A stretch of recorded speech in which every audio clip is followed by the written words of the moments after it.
Hello बच्चों, good evening. अभिनव science school की online class में आप सबका हार्दिक स्वागत है, आपका हार्दिक अभिनंदन है। प्यारे बच्चों, हम लोग 12th क्लास की फिजिक्स फर्स्ट का चैप्टर नंबर 2 पढ़ रहे थे, है ना।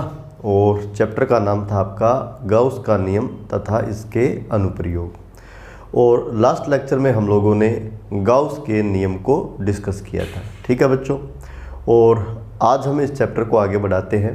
सबसे पहले हम लोग गाउस के नियम पर आधारित, है ना, कुछ सवाल करने वाले हैं। और उसके बाद हम लोग गाउस के नियम के अनुप्रयोग पढ़ेंगे, है ना। यानी आपका जो गाउस का नियम है उसके हम लोग एप्लीकेशन पढ़ेंगे, जो बोर्ड एग्ज़ाम के लिए महत्वपूर्ण है। बार बार ये चीज़ें परीक्षा में पूछी जाती हैं। तो बच्चों स्टार्ट करते हैं आज की क्लास, ठीक है, न्यूमेरिकल से।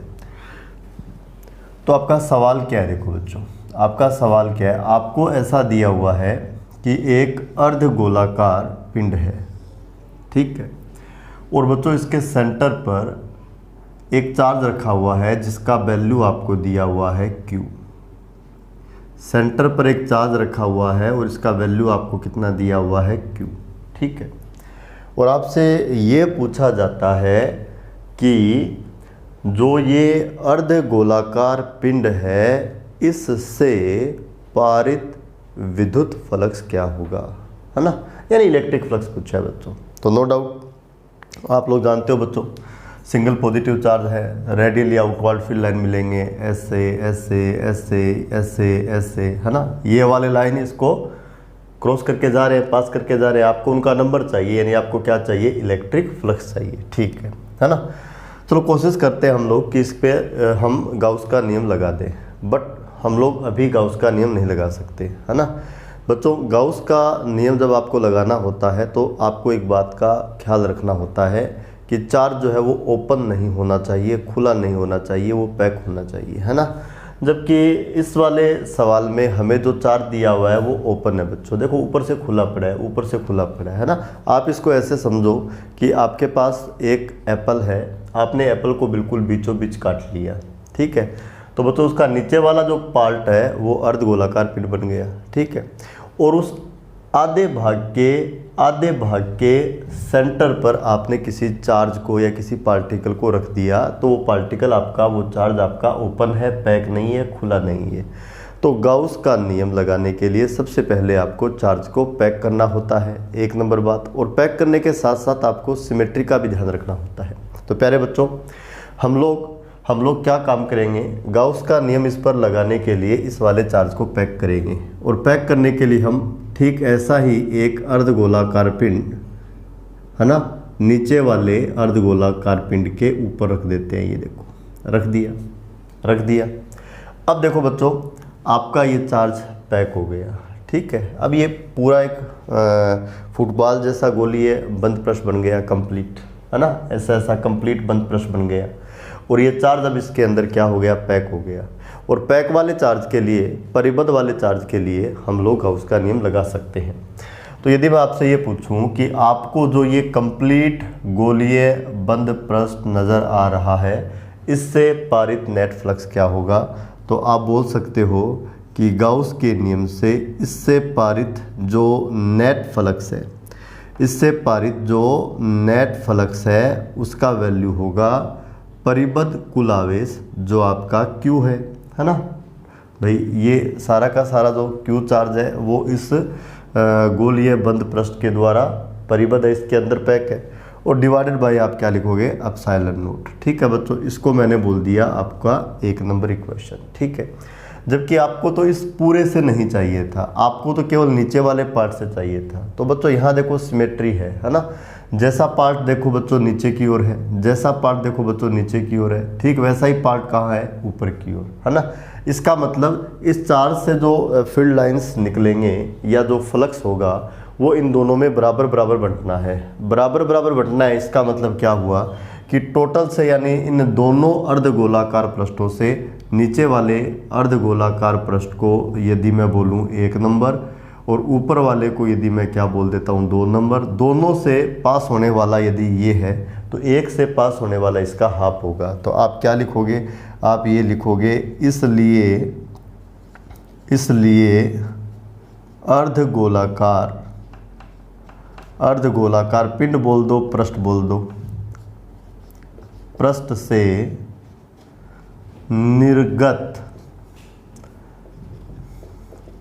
वैद्युत फ्लक्स जो कि आपको चाहिए था, है ना, ये आपका आंसर भी है। बोलो क्या होगा बच्चों, जो नेट फ्लक्स होगा उसमें आप 2 का भाग लगा दोगे।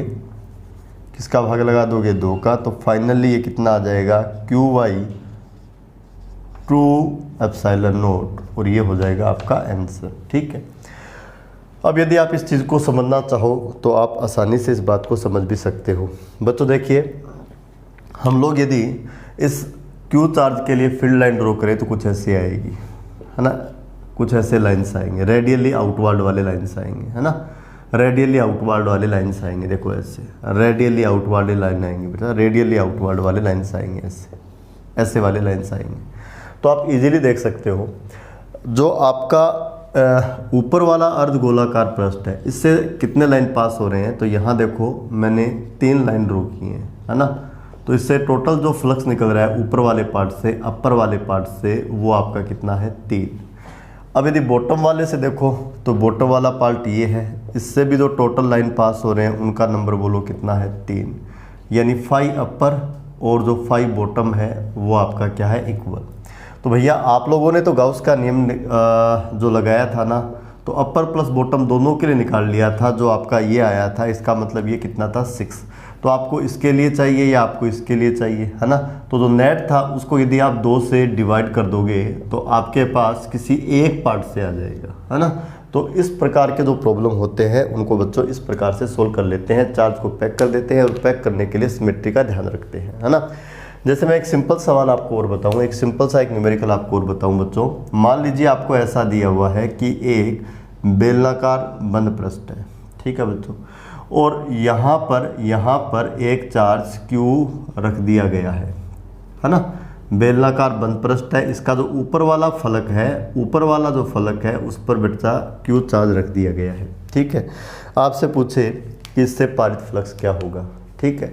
तो सबसे पहले आपको इसको पैक करना है। जैसे बच्चों आपका ये पाइप है ना, ये वाला पाइप, और इसके एकदम टॉप पे यहाँ चार्ज को रखा हुआ है। तो ये बच्चों ऊपर से आपका ओपन है ना। तो पहला काम है आपको इसे पैक करना है, सिमेट्री का आपको ध्यान रखना है। तो बच्चों यदि ये जो आपका सिलेंडर है इसका लेंथ यदि L है तो हम लोग इसके ऊपर, है ना, इसी लेंथ का एक सिलेंडर और बना देंगे, इसी लेंथ का एक सिलेंडर और बना देंगे, ठीक है। तो अब आप देख सकते हो कि ये वाला चार्ज आपका पैक हो गया, है ना। अब एक बड़ा सिलेंडर बन चुका है।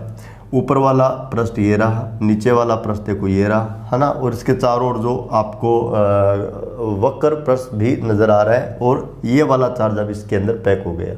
जो ये बड़े वाला सिलेंडर बना है ना, उसने इस चार्ज को अब पैक कर दिया है। पैक कर दिया है तो आप गाउस का नियम लगा सकते हो, है ना। आपसे पूछा जाए कि ये जो बड़े वाला सिलेंडर है इससे पारित फ्लक्स कितना होगा, तो आप बोलोगे परिबद्ध आवेश बट्टा क्या बोलोगे, निर्वात की विद्युतशीलता, ऐसा हम कहते हैं। ओके, अब तो सिमेट्री है, जितना फ्लक्स देखो ऊपर वाले सिलेंडर से जाना है उतना ही नीचे वाले से जाना है। आपको तो नीचे वाले से चाहिए, तो सेम यानी बराबर बराबर बंटना है, तो हाफ हो जाएगा। इसका मतलब इसको यदि मैं 1 नंबर बोलूँ, इसको मैं यदि 2 नंबर बोलूँ, तो आपसे पूछे φ1 क्या होगा, तो आपका आंसर होना चाहिए जो नेट वाला था उसका जस्ट कितना होगा, हाफ, और नेट का हाफ होगा, इसका मतलब क्या होगा, QY बोलो कितना हो जाएगा, 2ε0, है ना। तो इस तरह से ऐसा जो प्रॉब्लम आता है उसको सोल्व कर लिया जाता है। सिमेट्री का ध्यान रखते हैं। यहाँ अर्धगोलाकार पिंड था तो इसको पैक करने के लिए हमने ऊपर एक अर्धगोलाकार पिंड ही रखा, ठीक है। यहाँ सिलेंड्रिकल आपका सरफेस था, है ना, ये ओपन था, तो इसको पैक करने के लिए हमने इसके ऊपर अर्धगोलाकार पिंड नहीं रखा, हमने इसके ऊपर क्या रखा बच्चों, ऐसा ही एक सिलेंडर रख दिया। सिमेट्री होगी तो हम इजीली बोल सकते हैं कि इस चार्ज के लिए जितने नंबर ऑफ फील्ड लाइंस नीचे जाएंगे उतने ही नंबर ऑफ फील्ड लाइन ऊपर जाने हैं। इसका मतलब इससे जो टोटल होगा नीचे उसका जस्ट कितना जाना है, हाफ जाना है, इसलिए हम लोग सिमेट्री का ध्यान रखते हैं। ठीक है, तो ये पहले प्रकार का सवाल था। तो प्यारे बच्चों, यदि आपको फ्लक्स पूछा जाए, है ना, किसी पृष्ठ पे कोई चार्ज रखा हुआ है, तो आपको सबसे पहले ये चेक करना है कि वो चार्ज आपका ओपन है या पैक है। पैक है तो ठीक है, आप गाउस का नियम सीधा लगा दोगे भाई, है ना। और यदि पैक नहीं है, ओपन है, तो सबसे पहला काम है आप उसे पैक करोगे, है ना। और पैक करने के लिए भी आप किसका ध्यान रखोगे, सिमेट्री का ध्यान रखोगे। सिमेट्री को ध्यान में रखते हुए इसे पैक करना है। ओके, इसके बाद बताओ नेक्स्ट सवाल मैं करवाता हूँ, है ना। और बड़ा पॉपुलर सा सवाल है, बोर्ड परीक्षा में कई दफ़ा पूछा गया सवाल है बच्चों, है ना, और अच्छा सवाल है ना। सीखते हैं क्या सवाल है ये, बहुत अच्छा सवाल है। आपकी जो बुक है उसका एग्जाम्पल है बच्चों ये, है ना। क्या सवाल है, देखो इसमें दो पार्ट है, मैं आपको पहला पार्ट दिखाता हूँ सबसे पहले। बच्चों देखो, एक अर्धगोलाकार पृष्ठ दिखाया गया है, ऐसा अर्धगोलाकार पृष्ठ। ठीक है, ये आपका अर्धगोलाकार पृष्ठ है और इसका जो रेडियस है वो आपको बताया गया है कितना है, r। कितना है बच्चों, r। ठीक है, और ये एक यूनिफॉर्म इलेक्ट्रिक फील्ड में रखा हुआ है। किस में रखा हुआ है, यूनिफॉर्म इलेक्ट्रिक फील्ड में। ओके, चलो रख दिया यूनिफॉर्म इलेक्ट्रिक फील्ड में। यूनिफॉर्म इलेक्ट्रिक फील्ड में रखा हुआ है। किस में रखा हुआ है, यूनिफॉर्म इलेक्ट्रिक फील्ड में, और इलेक्ट्रिक फील्ड की वैल्यू दी हुई है E। यहाँ आपसे ये पूछा गया है कि इसका जो वक्र सतह जो है उससे पारित फ्लक्स कितना होगा। वक्र सतह से पारित फ्लक्स कितना होगा। दोबारा बता देता हूँ आपसे क्या पूछा गया है, आपसे पूछा गया है वक्र सतह से पारित फ्लक्स, और जो वक्र सतह होती है उसको बोलते हैं बच्चों कर्व सरफेस। और फ्लक्स को किससे लिखते हैं बच्चों, फाई से। तो मैंने फाई और कर्व सरफेस के लिए मैंने इसके रूट में लिख दिया बच्चों CS। क्या लिख दिया, CS। ये पहला सवाल है। और दूसरा सवाल देखो बच्चों, ये वाला है कि आपको यही अर्धगोलाकार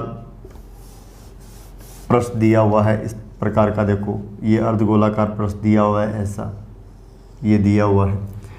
और इस बार बच्चों जो इलेक्ट्रिक फील्ड है वो कुछ ऐसे लगाया हुआ है, ऐसे। यूनिफॉर्म इलेक्ट्रिक फील्ड है, लेकिन यूनिफॉर्म इलेक्ट्रिक फील्ड ऐसे लगाया हुआ है। ठीक है, और यहाँ पर भी आपसे जो कर्व सरफेस है उससे पारित फ्लक्स पूछा गया है। ठीक है, तो बहुत सिंपल सवाल है, इसको हम आसानी से सरल कर सकते हैं। आप लोगों को इसके पीछे की जो स्टोरी है उसको समझना है। ठीक है, और हम लोग ये चीज़ देखते हैं कि ये सवाल जब एग्ज़ाम में आता है तो खूब सारे बच्चे ऐसे हैं जो इससे पता नहीं क्यों इसमें कुछ ना कुछ गड़बड़ करके आ जाते हैं। ठीक है, तो आपको वो गड़बड़ नहीं करनी, आपको वो गलती नहीं करनी। इसको आराम से समझ लो बच्चों। और इस प्रकार का कोई भी सवाल यदि एग्ज़ाम में आ जाए, है ना, आपका सामना इस प्रकार के सवाल से यदि हो जाता है, तो यहाँ से यदि आप कंसेप्ट बिल्ड करके चलोगे तो आपको इस प्रकार के या इस प्रकार की जो सिमिलर प्रॉब्लम्स है उनमें दिक्कत नहीं आने वाली है। ठीक है, तो बच्चों देखिए, आप इसको समझ सकते हो कि आपके पास एक एप्पल था, आपने उसको बीचों बीच काट लिया और अपर वाला पार्ट आपने रख लिया। तो ये अपर वाला पार्ट है, अर्धगोलाकार पार्ट है ना। ओके, इसमें देखो बच्चों, एक तो ये वाली सरफेस है ना। देखो ये वाली सरफेस, जैसे फुटबॉल को आपने आधा काटा हुआ है और फुटबॉल का जो ऊपर वाला पार्ट है वो वाला सरफेस है, इसको बोलते हैं कर्व सरफेस। इसको क्या बोलते हैं बच्चों, कर्व सरफेस, वक्र सतह बोलते हैं इसको क्या बोलते हैं बच्चों, वक्र सतह। ठीक, और ये वाला जो फुटबॉल है इसको बच्चों नीचे जो है वो आपने कागज़ से पैक किया हुआ है, यानी एक आपने वर्ताकार सीट और चिपका रखी है। ठीक है, तो ये वाली जो सीट है वो आपकी है समतल पृष्ठ या प्लेन सरफेस, है ना। तो एक तो इसमें आपका है कर्व सरफेस और एक आपके पास देखो ये वाला जो है वो क्या है, प्लेन सरफेस। ठीक है, चलो गाउस का नियम लगाएं। तो मैं आपसे पूछूं कि फाई नेट क्या होगा, तो आप बोलोगे, आप लोग पहले तो जो ये कर्व वाला सरफेस है इससे पारित फ्लक्स निकाल लो। इसको मैंने लिख दिया फाई CS। और फिर जो ये प्लेन वाला सरफेस है इससे निकाल लो, इसको मैंने बोल दिया फाई PS, है ना, और दोनों के जोड़ के बराबर होगा, है ना। अरे भाई फाई नेट बराबर क्या होना है, फाई नेट बराबर होना है कर्व सरफेस से जो पारित फ्लक्स है प्लस प्लेन सरफेस से जो पारित फ्लक्स है। एक तो ये वाला पृष्ठ है और एक ये वाला पृष्ठ है, इससे निर्गत फ्लक्स और प्लस में क्या कर दोगे, इससे निर्गत फ्लक्स। तो phi CS plus phi PS ये आपका फाई नेट है, इसमें तो कोई प्रॉब्लम होना ही नहीं हमें। अब बच्चों यदि गाउस का आप नियम लगाओगे ना, गाउस का आप नियम लगाओगे तो फाई नेट तो आपका 0 आना है बच्चों, फाई नेट तो आपका 0 आना है, फाई नेट तो आपका 0 आना है। तो ये चीज़ 0 होनी है, ये चीज़ किसके बराबर होनी है, 0 के बराबर। अब ये समझो ये चीज़ 0 क्यों है, फाई नेट 0 क्यों है, क्योंकि बच्चों देखिए ये जो आपका बंद पृष्ठ है, अर्ध गोलाकार जो बंद पृष्ठ है ना, इसके अंदर किसी प्रकार का कोई चार्ज है ही नहीं, है ना। एक जो कल का अपना क्लास हुआ था उसमें लास्ट में मैंने एक इम्पोर्टेंट बात आपको बताई थी कि यदि बंद पृष्ठ द्वारा परिबद्ध आवेश शून्य है तो वो बंद पृष्ठ चाहे एक्सटर्नल इलेक्ट्रिक फील्ड में है या नहीं है, नेट फ्लक्स 0 होगा। तो परिबद्ध आवेश इसके अंदर कोई चार्ज तो है ही नहीं, चार्ज है नहीं तो सिग्मा क्यू 0 है। तो गाउस के नियम से बच्चों इलेक्ट्रिक फ्लक्स जो है वो कितना आना चाहिए, 0। इसका मतलब फाई CS और फाई PS का जो योग है वो आपका 0 आएगा, ठीक है। आपको फाई CS पूछा है तो बच्चों यहाँ से फाई CS बराबर बोलो क्या आ जाएगा, माइनस ऑफ फाई PS, ये चीज़ आ जानी है, ओके। तो यहाँ से देखिए phi CS is equal to क्या आएगा, माइनस फाई PS का मैं मान लिखने जा रहा हूँ, इसको मैं ऐसे लिखूँगा बच्चों, देखिए E डॉट S, किसके लिए लिख रहा हूँ, PS के लिए लिख रहा हूँ, किसके लिए लिख रहा हूँ, PS के लिए लिख रहा हूँ। और यदि आप अलग से इसको सोल्व करना चाहो तो अलग से कर सकते हो। ये चीज़ आ गई कि फाई CS बराबर माइनस फाई PS, इसको आप एक बार के लिए क्या बोल दो बच्चों, 1 नंबर, क्या बोल दो इसको आप, 1 नंबर, ओके। अब देखो अब मैं फाई PS निकालता हूँ, फाई PS निकालना आसान है, फाई PS निकालता हूँ बच्चों। कोई भी जो फ्लक्स है वो फ्लक्स की परिभाषा से क्या होता है, E डॉट S, और यहाँ ये बनेगा ES कोस ऑफ 90 डिग्री। क्यों बनेगा ये, क्योंकि आपको मैं ये चीज़ डायग्राम में दिखा दूंगा कि आपका जो इलेक्ट्रिक फील्ड है और जो आपका एरिया वेक्टर है वो बच्चों परपेंडिकुलर है, और परपेंडिकुलर है इसलिए आपका थीटा 90 डिग्री है। क्यों भाई, क्योंकि देखो बच्चों ये वाली प्लेन सरफेस है, ये वाली प्लेन सरफेस है ना, और इसका एरिया जो भी है, एरिया वेक्टर जो होगा, जिसको वेक्टर A से लिखो या वेक्टर S से लिखो, वो होता है नॉर्मली आउटवर्ड, तल के लंबवत बाहर की ओर। तो देखो लंबवत दिशा ये वाला होना है और बाहर की ओर है, तो ऊपर यदि डायरेक्शन लेता तब तो ये इस गोले के अंदर जा रही होती, और ये वाला ले लिया तो गोले से बाहर निकल रही है और दिशा गोले के बाहर होती है। तो ये तो आपका वेक्टर S है, और वेक्टर ही देखो बच्चों हॉरिजॉन्टल के डायरेक्शन में है, तो E और S क्या है, परपेंडिकुलर, इसलिए थीटा कितना है 90, और कोस 90 का मान बच्चों कितना होता है 0। तो फाई PS कितना होगा, 0, यानी इससे कोई फ्लक्स पारित नहीं होगा, ठीक है। ये आपका आ गया 2, ठीक है। अब आप क्या कहोगे, आप कहोगे 2 से 1 में मान रखने पर, 2 से 1 में मान रखने पर मान रख दो तो बच्चों ये आ जाएगा देखो 0, फाई CS बोलो कितना आ जाएगा 0, और ये आप हो जाएगा आपका आंसर। यानी गिवन केस में जो आपका कर्व सरफेस है उससे कोई फ्लक्स पास नहीं होगा। आप इजीली देख भी सकते हो, कोई एक्सटर्नल फील्ड था, यदि बच्चों एक लाइन देखो इस वाले सरफेस में इन हो रही है तो एक ही लाइन इससे आउट भी हो रही है, तो इससे नेट फ्लक्स जो है वो कितना है 0। और जो प्लेन सरफेस है उसको बच्चों पास करके या उसको भेद कर एक भी लाइन नहीं जाएगा, तो प्लेन सरफेस से बोलो कितना आया 0, और कर्व सरफेस से भी बोलो कितना हो जाएगा 0। तो इसको इस प्रकार से सोल्व कर लेते हैं। मैं समझता हूँ ये चीज़ आप लोगों को समझ में आ गई होगी, ठीक है, ओके। अब करते हैं बच्चों हम लोग इसका जो सेकंड प्रॉब्लम है वो करते हैं ना। तो वही बात है भाई, क्या दोबारा लिखूं, चलो लिख देता हूं। ये कौन सा सरफेस है, ये कौन सा सरफेस है, कर्व सरफेस, ये लो लिख दिया मैंने कर्व सरफेस। ये कौन सा सरफेस है, ये आपका है प्लेन सरफेस, ठीक है। आप कोशिश करो, है ना, मैं थोड़ा पानी पी लेता हूं भाई, आप कोशिश करो। तो बच्चों ये आपका है कर्व सरफेस, है ना, और ये आपका है प्लेन सरफेस, ठीक है, ये वाला प्लेन सरफेस है, ठीक है।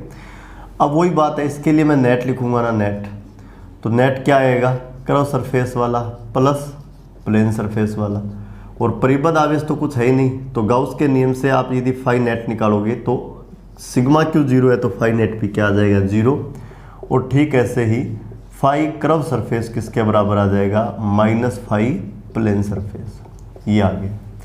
अब आपको निकालना है फाई प्लेन सरफेस, क्या निकालना है, फाई प्लेन सरफेस, ठीक है बच्चों। इसका जो रेडियस है वो कितना है, r। तो भाई सिंपल सा फार्मूला होता है, क्या होता है, E डॉट एस, और यहाँ ये आएगा ES कोस ऑफ पाई। क्यों आया भाई, क्यों आया, क्योंकि यहाँ जो आपका इलेक्ट्रिक फील्ड है और जो आपका एरिया वेक्टर है वो एंटी पैरेलल है बच्चों, एंटी पैरेलल, है ना।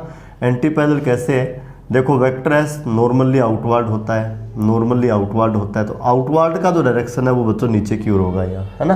भाई ऊपर की ओर ले लेता ना तो वो तो आपको पता है कहाँ होता, अंदर की ओर जा रहा होता। प्लेन सरफेस की बात है, ये प्लेन सरफेस है, ये प्लेन सरफेस है ना। इसके परपेंडिकुलर डायरेक्शन देखो बच्चों ये वाला होगा और आउटवर्ड ये वाला होगा, तो ये तो वेक्टर एस है। और जो वेक्टर ई है वो आपको गिवन है, वो वर्टिकल ऊपर की ओर है भाई, है ना, वर्टिकली अपवर्ड डायरेक्शन में है। तो ये नीचे है, ये ऊपर है, इसका मतलब एंटी पैरेलल है, एंटी पैरेलल है, इसका मतलब आपका जो थीटा है वो कितना है बच्चों, पाई। कोस पाई का मान आप सब लोग जानते हो कितना होता है, -1। एस का मान बोलो यहाँ कितना होगा, पाई आर स्क्वायर, और इसका मान मैंने क्या लिख दिया, -1, ठीक है। यहाँ मैं लिख रहा हूँ भाई, यहाँ मैं लिख रहा हूँ एस बराबर कितना भाई, पाई आर स्क्वायर। बच्चों एस यहाँ जो ये आपका प्लेन सरफेस है इसका एरिया है, क्षेत्रफल है ना। और आपको पता है अर्धगोलाकार पिंड का ये बीच वाला तल है, ये कैसा होता है, सर्कुलर होता है। इसका रेडियस आपको कितना गिवन है, r। तो बच्चों ये वाला जो क्षेत्रफल है वो आपका कितना हो जाना है, पाई आर स्क्वायर। और फाइनली बोलो ये कितना आ जाएगा, माइनस क्या आ जाएगा, पाई आर स्क्वायर ई, ये आ जाएगा। इसको मैं बोल देता हूँ, बोलो कितना, 2। यानी ये प्लेन सरफेस के लिए फ्लक्स हो गया, नेगेटिव आया है, इसका मतलब फ्लक्स जो है वो प्लेन सरफेस में प्रवेश कर रहा है। आप देख सकते हो यदि फील्ड लाइन वर्टिकली अपवर्ड है तो ये वाले लाइन जो प्लेन सरफेस होगा उसको भेद कर देखो वस्तु के अंदर जाएंगे, इस गोले के अंदर जाएंगे, लाइन भेद कर लाइन जा रहे हैं तो कोई ना कोई नंबर आएगा, वो नंबर ये आ रहा है, नेगेटिव आ रहा है क्योंकि ये जो फ्लक्स है वो इसके अंदर जा रहा है, ठीक है। और वही काम करते हैं भाई, 2 से 1 में मान रख देते हैं, 2 से 1 में मान रख देते हैं। बहुत अच्छा सवाल है ये, 2 से 1 में मान रखने पर मान रख दो। तो बच्चों 5PS का मान जो आपको ये मिला है ना, ये हम लोग किस में रख दें, 1 में, यानी यहाँ रख दें। तो ये क्या आएगा, 5CS बराबर, हमें तो कर्व सरफेस से चाहिए था, माइनस का चिन्ह आप देख लो पहले से है। अब 5PS रखना है भाई, 5PS है ना। 2 को देखो आप लोग क्या है, माइनस के चिन्ह के साथ है ना, पाई गुणा आर स्क्वायर गुणा ई, ठीक है। और यहाँ से देखो 5CS बराबर माइनस माइनस आपका क्या हो गया, प्लस, और ये कितना आ गया, पाई आर स्क्वायर ई। और इसको मैं बोल देता हूँ आपका 3 नंबर समीकरण। और बच्चों यही आपका आंसर है, यही आपका आंसर है, यानी कर्व सरफेस से इतने वाला फ्लक्स पारित होगा। पॉजिटिव आया है, इसका मतलब बाहर निकलेगा। तो आप देख सकते हो ये वाला जो कर्व वाला सरफेस है ना, इससे देखो ये लाइन जो है वो इस तरह से भेद कर कहाँ जा रही है, बाहर जा रही है। तो बच्चों प्लेन सरफेस से तो लाइन बाहर जा रही है, इसलिए इसके लिए फ्लक्स क्या आ गया, पॉजिटिव कर्व सरफेस से। और जो आपका प्लेन सरफेस था उसमें देखो ये लाइन अंदर आ रही है, तो इसके लिए बोलो ये फ्लक्स क्या आ गया, नेगेटिव। प्लेन सरफेस में जितनी इन करेगी कर्व सरफेस से उतनी ही आउट करेगी, इसलिए बच्चों पूरी ऑब्जेक्ट के लिए देखें तो जो आपका नेट फ्लक्स है वो कितना आता है, 0। तो बहुत अच्छा सवाल है। इस सवाल में जो कॉन्सेप्ट है ना, वो आप समझ रहे होंगे कि आपको कोई बंद प्रश्न दिया हुआ है ना, और इसको किस में रखा हुआ है, एक्सटर्नल इलेक्ट्रिक फील्ड में रखा हुआ है, बट इसके अंदर कोई चार्ज नहीं है। और चार्ज नहीं है तो आपको पता है कि इस पूरे बंद पृष्ठ से जो नेट इलेक्ट्रिक फ्लक्स है वो 0 होना है, ठीक है। अब आपने इसके दो पार्ट कर लिए, कर्व सरफेस को आपने अलग से देखा, प्लेन सरफेस को आपने अलग से देखा, ठीक है। तो कर्व से जो इलेक्ट्रिक फ्लक्स होगा और प्लेन से जो इलेक्ट्रिक फ्लक्स होगा है ना, उसका सम आपको क्या कर देना है, 0 के बराबर कर देना है, 0 के बराबर कर देना है, और फिर वहाँ से आपको कर्व सरफेस के लिए निकाल लेना है, ठीक है। तो ये गाउस के नियम पर आधारित कुछ सवाल थे जो हम लोगों ने हल किए, ठीक है। अब अपना नेक्स्ट टॉपिक क्या है, नेक्स्ट टॉपिक है अपना बच्चों continuous charge distribution. Continuous charge distribution समझते हो, सतत आवेश वितरण। ये जो डिस्ट्रीब्यूशन वर्ड है इसका मतलब क्या होता है बच्चों, वितरण। वितरण का मतलब समझते हो आप, डिस्ट्रीब्यूट कर देना है ना, वितरित कर देना है ना, किसी स्थान विशेष पर अलग अलग कुछ चीज़ों को आप बिखेर देना, रख देना है ना, ये चीज़। तो टॉपिक आपका क्या है, कंटिन्यूअस चार्ज डिस्ट्रीब्यूशन, ठीक है बच्चों, सतत आवेश वितरण, है ना। तो प्यारे बच्चों देखो, ये जो आपका चार्ज डिस्ट्रीब्यूशन होता है, चार्ज हमेशा कंटिन्यूअस ही डिस्ट्रीब्यूट होता है, 1 नंबर बात। 2 नंबर बात, जो ये चार्ज डिस्ट्रीब्यूशन होता है बच्चों, ये आपका जनरली होता है 3 प्रकार का। कितने प्रकार का होता है, 3 प्रकार का, 3 प्रकार का, ठीक है। मैं नाम लिख देता हूँ कौन कौन से, है ना। इसके बाद एप्लीकेशन देखेंगे गॉस थ्योरम के, ठीक है। पहला जो होता है उसको बोलते हैं बच्चों रेखीय आवेश वितरण, या रेखीय वितरण एक ही बात है, रेखीय आवेश वितरण पहले प्रकार का जो है ना, उसको बोलते हैं रेखीय आवेश वितरण, ओके बच्चों। और जो आपका दूसरे प्रकार का है, जो आपका दूसरे प्रकार का है उसको बोलते हैं क्षेत्रफलीय, या हम लोग उसको बोलते हैं बच्चों पृष्ठीय आवेश वितरण, ठीक है। पहले तो ये तीनों नाम याद रख लेना भाई। और तीसरा जो है उसको हम लोग बोलते हैं आयतनीय आवेश वितरण। क्या बोलते हैं बच्चों, आयतनीय आवेश वितरण। देखो 3 प्रकार का है ना, पहला आपका होता है रेखीय आवेश वितरण, है ना। दूसरा आपका होता है पृष्ठीय आवेश वितरण, ठीक है। और तीसरा आपका होता है आयतनीय आवेश वितरण, ठीक है।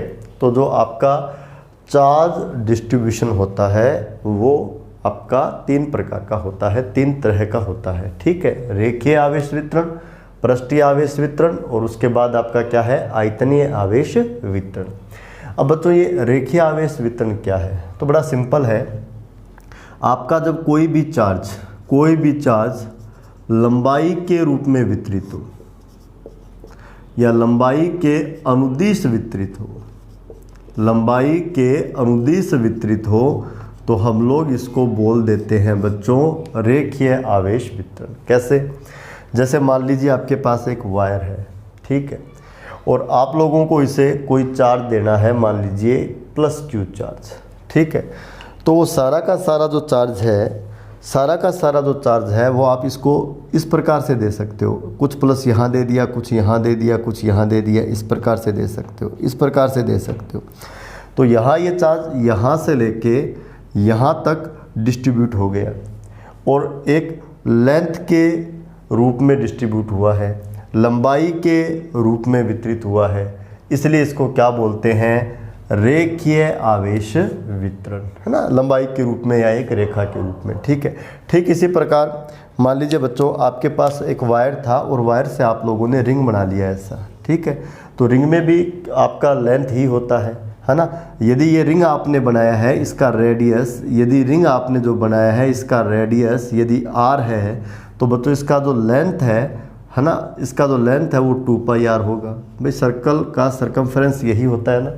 तो बच्चों यहाँ से लगा के यहाँ तक का जो वायर है उसका लेंथ कितना होना है, 2πr। आपने क्या काम किया बच्चों, ये वाला जो वायर था इसको आपने चार्ज दिया, है ना, और वो चार्ज मान लीजिए आपने इस तरह से डिस्ट्रीब्यूट कर दिया। यहाँ कुछ चार्ज आया, फिर यहाँ आया, फिर यहाँ आया, फिर यहाँ आया, यहाँ भी चार्ज देखो बच्चों लंबाई के अनुदिश वितरित है ना। तो बोलो यह वाला जो वितरण है इसको भी हम क्या बोलेंगे, रेखीय आवेश वितरण, ठीक है। ये रेखीय आवेश वितरण हो गया। यहाँ जो आपने मान लीजिए ये जो आपका वायर था इसका लेंथ कितना था, L, लेंथ कितना था L, और आपने इसको 4 दिया हुआ था, वो मान लीजिए कितना है Q। ठीक इसी प्रकार यहाँ से यहाँ तक का टोटल लेंथ भले ही 2 पाई आ रहा है, लेकिन इसको मैं क्या लिख सकता हूँ L, और आपने इसको जो 4 दिया मान लीजिए वो कितना था Q। ओके, चलो नेक्स्ट चीज़ पे आते हैं। अगला आपका है पृष्ठीय आवेश वितरण। तो बच्चों पृष्ठीय आवेश वितरण क्या होता है?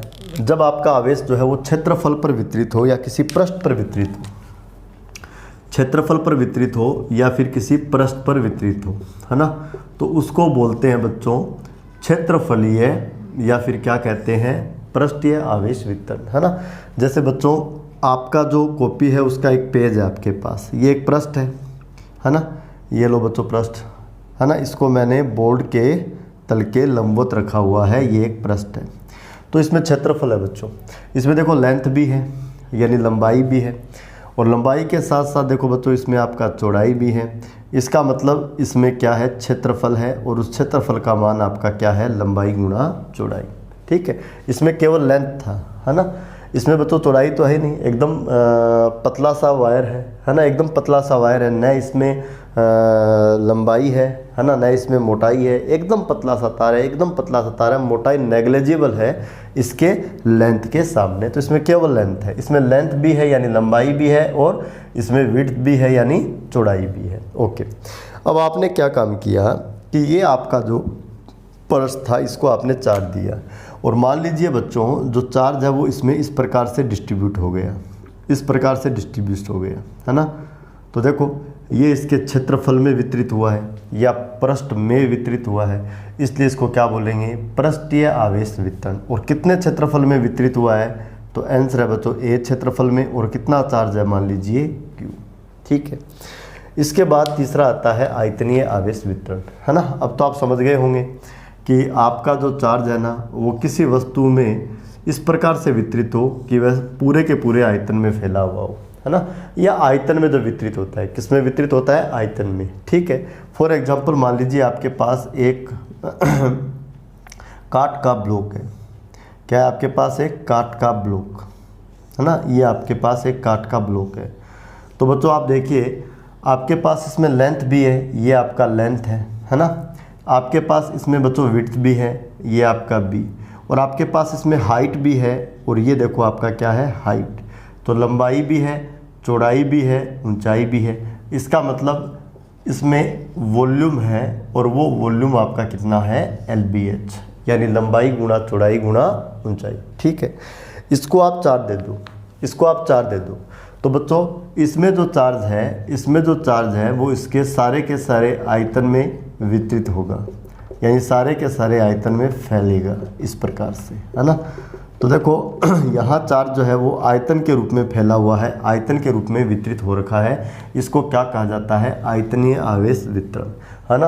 और किसी भी ऑब्जेक्ट के लिए 3 प्रकार की ही स्थितियाँ हो सकती है, या तो उसमें लेंथ हो, है ना, केवल लेंथ हो, रिंग है तो इसमें भी केवल लेंथ है, या उसमें क्षेत्रफल हो, जैसे आपके पास कोई कागज है ना, या मान लीजिए धातु का कोई पतला चद्र है, या किसी भी पदार्थ का कोई भी पतला सा परत है, तो उसमें केवल पृष्ठ यानी क्षेत्रफल होता है।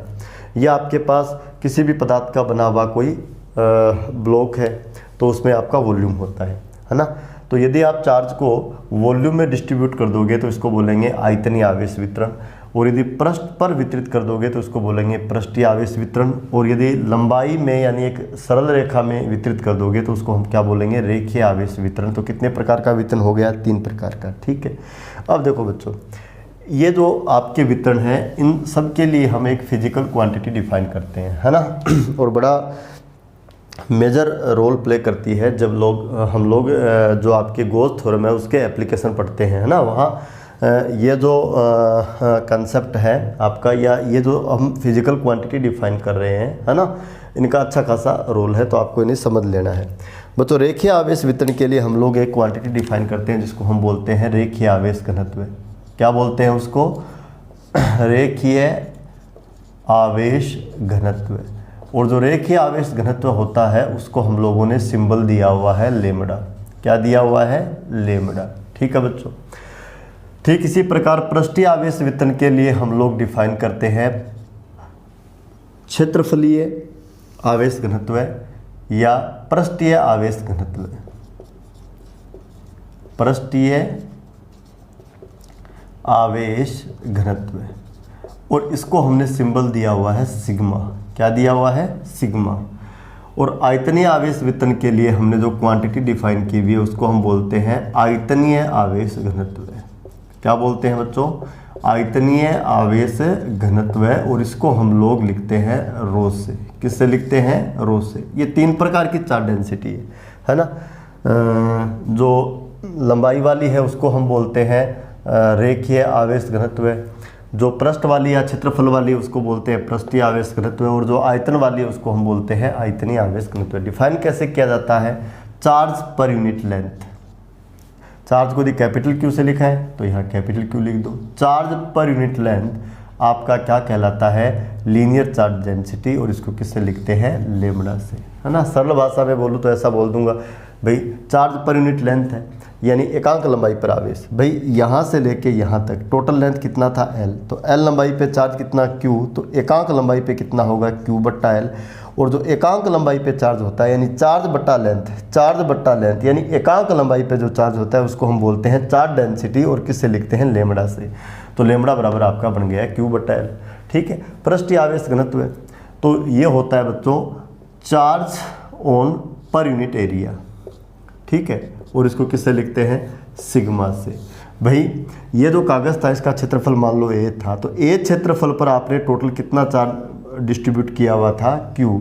तो एकांक पे कितना हो जाएगा बोलो? Q बट्टा A। और एकांक क्षेत्रफल पर जो आवेश है यानी जो आपका Q बट्टा A है उसे ही क्या कहा जाता है? पृष्ठ आवेश घनत्व है। ठीक है। ऐसे ही आयतनीय आवेश घनत्व है। ये जो आपका ब्लॉक है इसका वॉल्यूम कितना है? V, और इसको आपने जो चार्ज डिस्ट्रीब्यूट किया है वो मान लो कितना है? Q। ठीक है। तो Q चार्ज V वॉल्यूम पर है तो पर यूनिट वॉल्यूम चार्ज कितना होगा? तो आंसर है Q बट्टा V, और इसको क्या बोल देते हैं? आयतनीय आवेश घनत्व। क्या बोल देते हैं? आयतनीय आवेश घनत्व।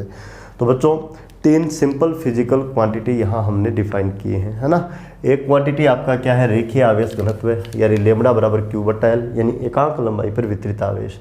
दूसरा आपका है पृष्ठीय आवेश घनत्व, है ना, यानी एकांक क्षेत्रफल पर वितरित आवेश। और तीसरा आपका क्या है? आयतनीय आवेश घनत्व है यानी एकांक आयतन पर वितरित आवेश। रो बराबर Q बट्टा V, सिग्मा बराबर Q बट्टा A, और लेमड़ा आपका क्या है? Q बट्टा L। चलो हम लोग इनके यूनिट और लिख लेते हैं। Q बट्टा L, तो ऊपर तो आपका चार्ज है तो कुलाम आना है, और ये आना है मीटर। ठीक है। कुलाम क्षेत्रफल है बट्टा में तो क्या आना है? Metre square. कुलाम और बट्टा में आयतन है तो क्या आना है बच्चों? Metre cube. बोलो ये इनके क्या हो गए? मात्रक। ठीक है। तो बच्चों यदि आप किसी बॉडी को चार्ज देते हो, है ना, तो आपका जो चार्ज है वो 3 प्रकार से ही डिस्ट्रीब्यूट हो सकता है। पहला तरीका क्या है कि वो लंबाई के रूप में वितरित हो, है ना। दूसरा तरीका क्या है? वो पृष्ठ के रूप में वितरित हो। और तीसरा तरीका क्या है?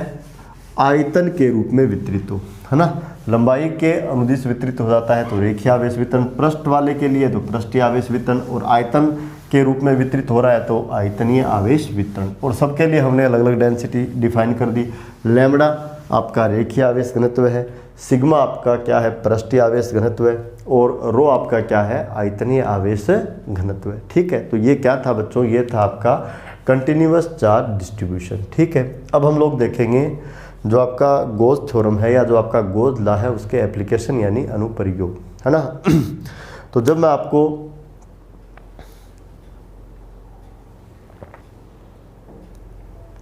गाउस का नियम बता रहा था तो मैंने आपको कहा था कि गाउस का नियम क्या काम आता है। तो बच्चों गाउस का नियम काम आता है किसी चार्ज के कारण या किसी चार्ज डिस्ट्रीब्यूशन के कारण किसी बिंदु पर उत्पन्न हुई तीव्रता का मान ज्ञात करने में। दोबारा सुन लो, गाउस का नियम क्या काम आता है? तीव्रता E का मान ज्ञात करने में। किसका मान ज्ञात करने में? तीव्रता E का मान ज्ञात करने में। ये याद रखो, E का मान ज्ञात करने में। और E किसके कारण पैदा होता है? या तो चार्ज के कारण होता है या किसी चार्ज डिस्ट्रीब्यूशन के कारण पैदा होता है। सिंपल सी बात है। ओके, 1 नंबर बात। 2 नंबर बात बच्चों, किसी भी प्रॉब्लम के लिए यदि आप लोगों को गाउस का नियम लगाना है ना, तो आपका पहला काम होगा कि आपको एक गाउसीय पृष्ठ जो है वो मानना पड़ेगा, उसकी आपको कल्पना करनी पड़ेगी। ठीक है। ताकि आप गॉस थ्योरम उस पर लगा सको। और गाउसीय पृष्ठ हमेशा आपको सिमेट्रिकल लेना है ताकि आपकी कैलकुलेशन ईजी हो। और +2 लेवल की जो प्रॉब्लम्स हैं उन सब में जो आपका गाउसीय पृष्ठ है या जो काल्पनिक बंद पृष्ठ है वो या तो आपको लेना होता है बेलनाकार या फिर आपको लेना होता है बच्चों गोलाकार। या तो कैसा लेना होता है बेलनाकार या फिर कैसा लेना होता है गोलाकार, है ना।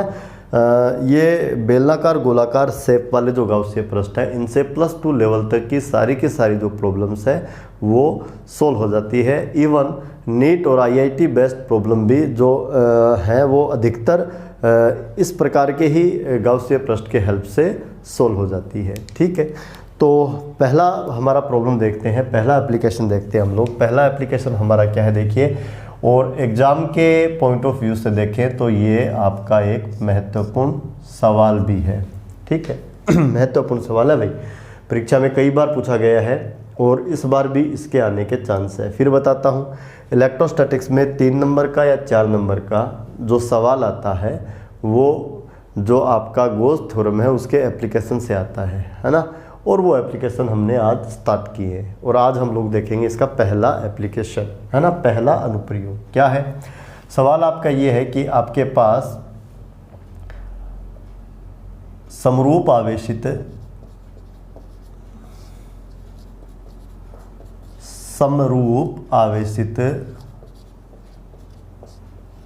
अनंत लंबाई का तार है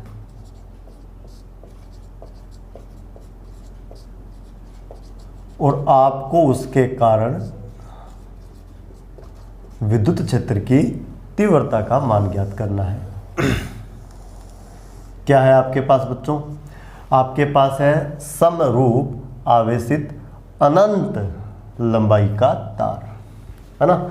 और इसके कारण आपको क्या ज्ञात करनी है, विद्युत क्षेत्र की तीव्रता। क्या ज्ञात करनी है, विद्युत क्षेत्र की तीव्रता। ठीक है, तो सबसे पहले हम जो आपको प्रॉब्लम दिया हुआ है उसका डायग्राम बना लेते हैं। तो आपको एक तार बनाना है बच्चों, ये आपने देखो एक तार बना दिया, सीधा तार है, ध्यान रखना ये सीधा तार है, ये आपने तार बना दिया। ठीक है, अपरिमित लंबाई का है, लो जी ये अपरिमित लंबाई का तार बना दिया। समरूप आवेशित है यानी इस पर चार्ज है और इसको जो मैं चार्ज दे रहा हूँ वो देखो बच्चों मैं दे देता हूँ प्लस चार्ज।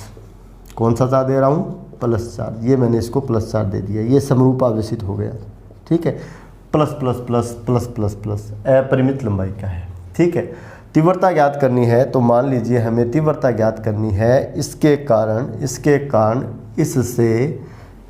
कारण इससे r दूरी पर जो ये बिंदु P है यहाँ पर ज्ञात करनी है तीव्रता। इस वाले बिंदु P पे तीव्रता ज्ञात करनी है। आपको पता है बच्चों, एक सिंगल चार्ज भी यदि यहाँ होता तो यहाँ इंटेंसिटी बनाता। अरे भाई, यदि एक सिंगल प्लस चार्ज यहाँ रखा हुआ है, एक सिंगल प्लस चार्ज यहाँ रखा हुआ है और आपसे कहा जाए कि ये वाला जो बिंदु P है और चार्ज से इसका दूरी r है, क्या ये तीव्रता बढ़ाएगा? तो आप बोलोगे यस। और आपसे पूछे उसका वैल्यू कितना होगा तो आप क्या बोलोगे, वैल्यू होगा KQ, यदि ये चार्ज Q है, और बट्टा में क्या लिखोगे, r²। तो यहाँ तो एक चार्ज नहीं बच्चों, देखो इस छोर से लगाकर इस छोर तक चार्ज ही चार्ज बिखरे हुए, तो एक चार्ज होता है वो भी यहाँ इंटेंसिटी बनाएगा, तो ये सब बनाएंगे, है ना। तो कोई भी आवेश हो या कोई भी आवेशों का वितरण हो, ये आवेशों का वितरण है ना। और ये अपने चारों ओर का जो स्पेस है उसके हर पॉइंट पे क्या बनाएंगे, इंटेंसिटी। और आपको इंटेंसिटी कहाँ पूछा है, तार से लंबवत दूरी। देखो ये परपेंडिकुलर डिस्टेंस है क्योंकि ये वाला एंगल आपको 90 दिख रहा है ना। ये डिस्टेंस कौन सा डिस्टेंस था, परपेंडिकुलर डिस्टेंस। इससे लंबवत दूरी r पर एक पॉइंट P है, यहाँ आपको क्या ज्ञात करनी होती है, तीव्रता। ठीक है, तो ये तो आपका बिंदु आवेश था। बच्चों जब कोई तार होता है उसको यदि आप समरूप आवेशित कर देते हो तो उस आवेशित तार को हम लोग रेखीय आवेश भी बोलते हैं। इसका दूसरा नाम है, दूसरा नाम क्या है बच्चों, इसका रेखीय आवेश। दूसरा नाम इसका क्या है, रेखीय आवेश। ठीक है, तो कई बार यह भी पूछ लेता है कि अनंत लंबाई के रेखीय आवेश के कारण विद्युत क्षेत्र की तीव्रता का मान गाउस के नियम की सहायता से ज्ञात कीजिए। किसके कारण, रेखीय आवेश के कारण। या कह देता है समरूप आवेशित अनंत लंबाई के तार के कारण, या आपको बोल देता है अनंत लंबाई के रेखीय आवेश के कारण, है ना। ये वाला जो इस प्रकार का चार्ज डिस्ट्रीब्यूशन है इसको क्या बोला जाता है बच्चों, रेखीय आवेश भी बोला जाता है। ठीक है, तो आपने क्या काम किया, एक समरूप आवेशित तार ले लिया। ठीक है। इससे r दूरी पे एक बिंदु P है, यहाँ हमें क्या ज्ञात करनी है, तीव्रता। और इस पर हम मान लेते हैं इस पर हम मान लेते हैं कि जो चार्ज डेंसिटी है या जो रेखीय आवेश घनत्व है उसका मान कितना है, लेमड़ा, यानी एकांक लंबाई पर आवेश। एकांक लंबाई पर आवेश हमने कितना मान लिया, लेमड़ा। ये आपको गिवन है। ओके, क्या चाहिए बच्चों, P पर तीव्रता। क्या चाहिए, P पर तीव्रता, विद्युत क्षेत्र की तीव्रता चाहिए। तो बच्चों देखो, जो आपकी इंटेंसिटी होती है ना, जो आपकी इंटेंसिटी होती है उसमें दो चीज़ होती है बच्चों। वेक्टर क्वांटिटी है तो एक तो होता है बच्चों इसमें डायरेक्शन यानी दिशा, एक इसमें होता है बच्चों मैग्नीट्यूड यानी क्या होता है, परिमाण। ठीक है, तो सबसे पहले हम लोग क्या निकालेंगे, दिशा निकालेंगे, है ना। ये रेखीय आवेश जो तीव्रता उत्पन्न करेगा उसका दिशा क्या होगा ये पता करेंगे, है ना। और उसके बाद हम लोग क्या निकालेंगे, इसका परिमाण। क्या निकालेंगे, परिमाण। तो सबसे पहले क्या निकालना है, डायरेक्शन निकालना है। सबसे पहले आपको दिशा निकालना है। चलो, दिशा निकालने के लिए सेम ये डायग्राम भी मैं साइड में बना लेता हूँ। ठीक है, तो देखिए सेम डायग्राम बना लेता हूँ मैं, है ना। डायरेक्शन निकालने का जो मेथड है वो भी बड़ा शानदार सा मेथड है। ठीक है, समझना, है ना, अच्छा लगेगा आपको, बहुत अच्छा मेथड है। आर दूरी पर क्या है बच्चों, बिंदु P, है ना। यहाँ आपको तीव्रता चाहिए थी और इसको आपने जो चार्ज दिया हुआ था वो कितना था, प्लस वाला चार्ज था। ये लो, कौन सा चार्ज था, प्लस वाला चार्ज। ये लो जी, प्लस वाला चार्ज दे दिया। ये लो, इसको क्या बोल दो, O। क्या बोल दो, O। अब एक काम करते हैं, देखो डायरेक्शन ज्ञात करने के लिए कि ये जो रेखीय आवेश है ये P पे जो इंटेंसिटी बनाएगा उसका डायरेक्शन P पर क्या होना है, हम ये देखना चाहते हैं। ठीक है, तो ये देखने के लिए हम लोग क्या काम करेंगे बच्चों, O से ऊपर तथा नीचे बराबर दूरी पर दो लंबाई अल्पांश ले लेंगे, है ना। तार पर एक, देखो ये जो मैंने एक रेक्टेंगल बनाया हुआ है, इसके अंदर तार का एक छोटा सा पीस है, एकदम छोटा सा पीस, है ना। इसको बोलते हैं लंबाई अल्पांश। और इस छोटे से पीस पर जो छोटा सा चार्ज है वो मान लीजिए कितना है, dq। ठीक है, ठीक ऐसे ही ये वाला जो छोटा टुकड़ा मैंने लिया है सेम इसी साइज का लिया है ना। इसका साइज यदि dl है तो इसका साइज भी कितना है, dl। तो इस छोटे टुकड़े पर जो छोटा सा चार्ज dq है तो इस वाले छोटे से टुकड़े पर भी छोटा सा चार्ज कितना होगा, dq। फिर कह रहा हूँ, यदि ये वाला जो लंबाई अल्पांश है इसको यदि मैं a बोलूँ, इस वाले लंबाई अल्पांश को यदि बच्चों मैं b बोलूँ, तो O से a का दूरी और O से b का दूरी एक समान है, l एंड l। तो देखो बच्चों, ये डायरेक्शन ज्ञात करने का टेक्निक है। सबसे पहले मैंने क्या काम किया बताओ, मैंने क्या काम किया बच्चों, मैंने तार पर दो लंबाई अल्पांश A1 और A2 ले लिए, A और B ले लिए। पहले को मैंने क्या बोला हुआ है, A, और दूसरे को मैंने क्या बोला हुआ है, B। एकदम छोटे हैं, एकदम बिंदुवत है। जैसे आपके पास एक तार है, तार को आप कटर से, जैसे ये वाला तार है, ये वाला तार, इस तार को आप क्या काम करो, कटर से काटो एक छोटा सा पीस, है ना। इसको बोलेंगे लंबाई अल्पांश। और ये लंबाई अल्पांश एकदम बच्चों डॉट जैसा होता है, ये इतना बड़ा नहीं होता। मान लो आपने तार को कटर से काट लिया, एक छोटा सा लेंथ आपके हाथ में आ गया, है ना। कटर से फिर आप उसको और छोटा करो, है ना, फिर और छोटा करो, फिर और छोटा करो, लास्ट में एकदम छोटा सा पार्ट जो आपके पास होगा वो एक छोटी सी लेंथ है, उसको हम बोलते हैं लंबाई अल्पांश, लेंथ एलिमेंट, है ना। और वो ये वाला है। और इस पे जो चार्ज है ना, देखो यहाँ से यहाँ तक चार्ज बिखरा हुआ है, तो यहाँ पर भी थोड़ा सा कोई ना कोई छोटा टुकड़ा है, तो थोड़ा सा चार्ज यहाँ पर भी है। और उस चार्ज को मैंने कितना बोल दिया बच्चों, dq। और ये वाला जो dq चार्ज है इसको मैं क्या बोल सकता हूँ, पॉइंट चार्ज, है ना। क्योंकि ये लेंथ वाला जो छोटा सा टुकड़ा है ये एकदम बिंदुवत है और इस पे जो चार्ज है वो कितना है, dq है। तो बच्चों A पर जो ये लंबाई अल्पांश है इसको मैं क्या बोल सकता हूँ, बिंदु आवेश, है ना। इसी प्रकार B पर भी जो आवेश है dq, इसको भी मैं क्या बोल सकता हूँ, बिंदु आवेश। ठीक है, अब आपको एक स्टोरी बताता हूँ, है ना बच्चों। यदि बिंदु आवेश यहाँ हो और आपसे पूछा जाए कि इससे x दूरी पर ये बिंदु P है, तीव्रता क्या होगी, आप क्या बोलोगे, kq/x²। ठीक है, यहाँ यदि चार्ज ये हो तो तीव्रता क्या होगी, kq/x², है ना। बड़ा Q की जगह क्या आ जाएगा, छोटा Q। यहाँ यदि चार्ज बच्चों डी क्यू हो तो यानी बहुत छोटे वाला चार्ज हो तो तब यहाँ P पर तीव्रता आ जाएगी K गुणा डी क्यू बटा और चार्ज से पॉइंट का दूरी जो x है तो बोलो क्या आ जाएगा x²। ऐसा होता है। ओके, तो आप लोग देखिए बच्चों, P पर A के कारण जो इंटेंसिटी बनेगी, ये वाला दूरी जो भी है, मान लीजिए यहाँ से यहाँ तक का जो दूरी है वो आपका x है, तो P पे जो तीव्रता बननी है उसका वैल्यू हो जाएगा कितना बच्चों K गुणा बोलो कितना dq और बट्टा में बोलो बच्चों क्या आ जाएगा x²। और ये जो तीव्रता है, चाहो तो इसको आप ई बोल दो और चाहो तो छोटी तीव्रता है तो क्या बोल दो डी बोल दो, कोई फर्क नहीं पड़ता। छोटा आवेश है तो छोटी तीव्रता बनाएगा डी बोल दो, है ना। तो पी पे जो तीव्रता उत्पन्न होगी ये होगी। डायरेक्शन की यदि बात की जाए तो ये पॉजिटिव चार्ज है और पॉजिटिव चार्ज के कारण तीव्रता कहाँ होती है, दूर की ओर। तो पी पर इस तीव्रता के लिए जो वेक्टर बनेगा, जो सदिश बनेगा वो कुछ ऐसा होगा, वेक्टर डी। तो P पे बच्चों जो मैंने ये तीर बनाया, ये वाला तीर जो मैंने बनाया है, ये P पर इस A के कारण इंटेंसिटी को बताता है। अरे भाई एक बात बताओ, आपको तीव्रता का दिशा देखना तो आता है ना? ज़रा कमेंट में लिखना आप लोग। किसी पॉइंट पे इंटेंसिटी का डायरेक्शन देखना है ना? तो कैसे देखते हैं बताना ज़रा।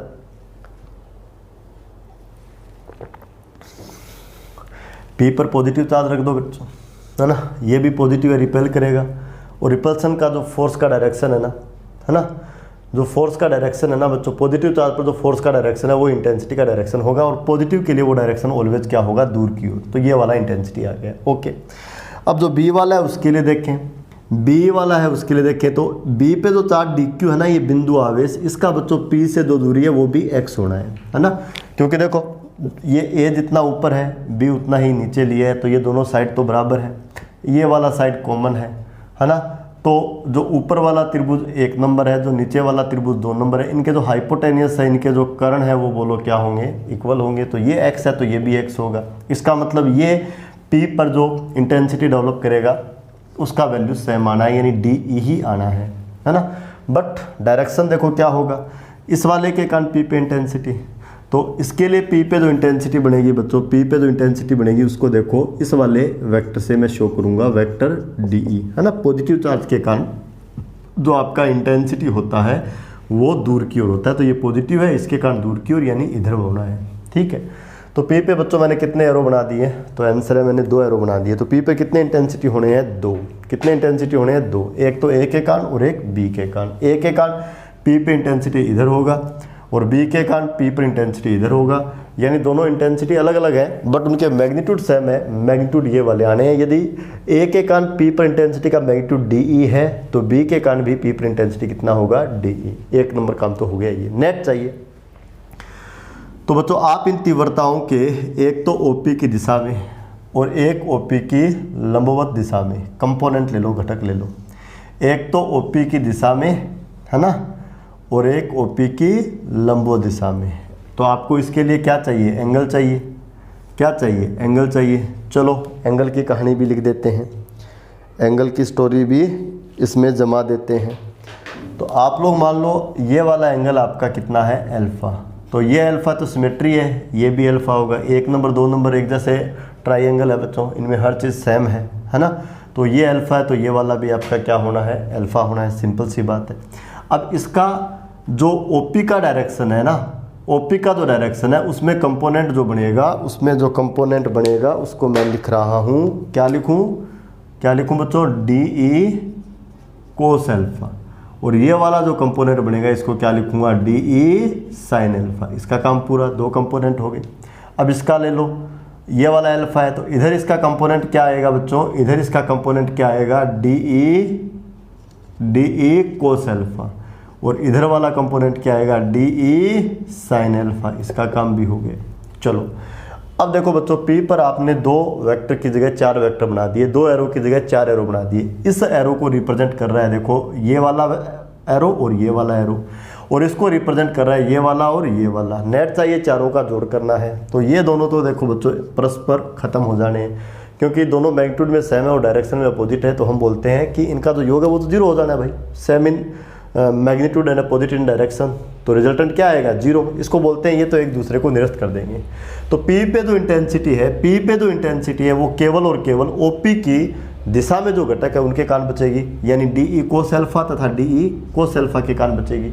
और ये जितनी भी बचेगी उसकी जो नेट की जो डायरेक्शन है वो कहाँ होगी, तो आंसर है OP की डायरेक्शन में होगी। भाई एक वेक्टर ये है और दूसरा वेक्टर ये है, मैं बोलूँ नेट कितना होगा, तो इन दोनों का जोड़, क्योंकि थीटा 0 डिग्री है, नेट का डायरेक्शन क्या होगा, तो आंसर है OP की दिशा में। तो बच्चों यहाँ हमें क्या चीज़ समझ में आती है, यहाँ हमें ये चीज़ समझ में आती है कि P के ऊपर जो इंटेंसिटी बचेगी वो न तो इस दिशा में होगी, न इस दिशा में होगी, न इस दिशा में होगी, न इस दिशा में होगी, कहाँ होगी, OP की दिशा में।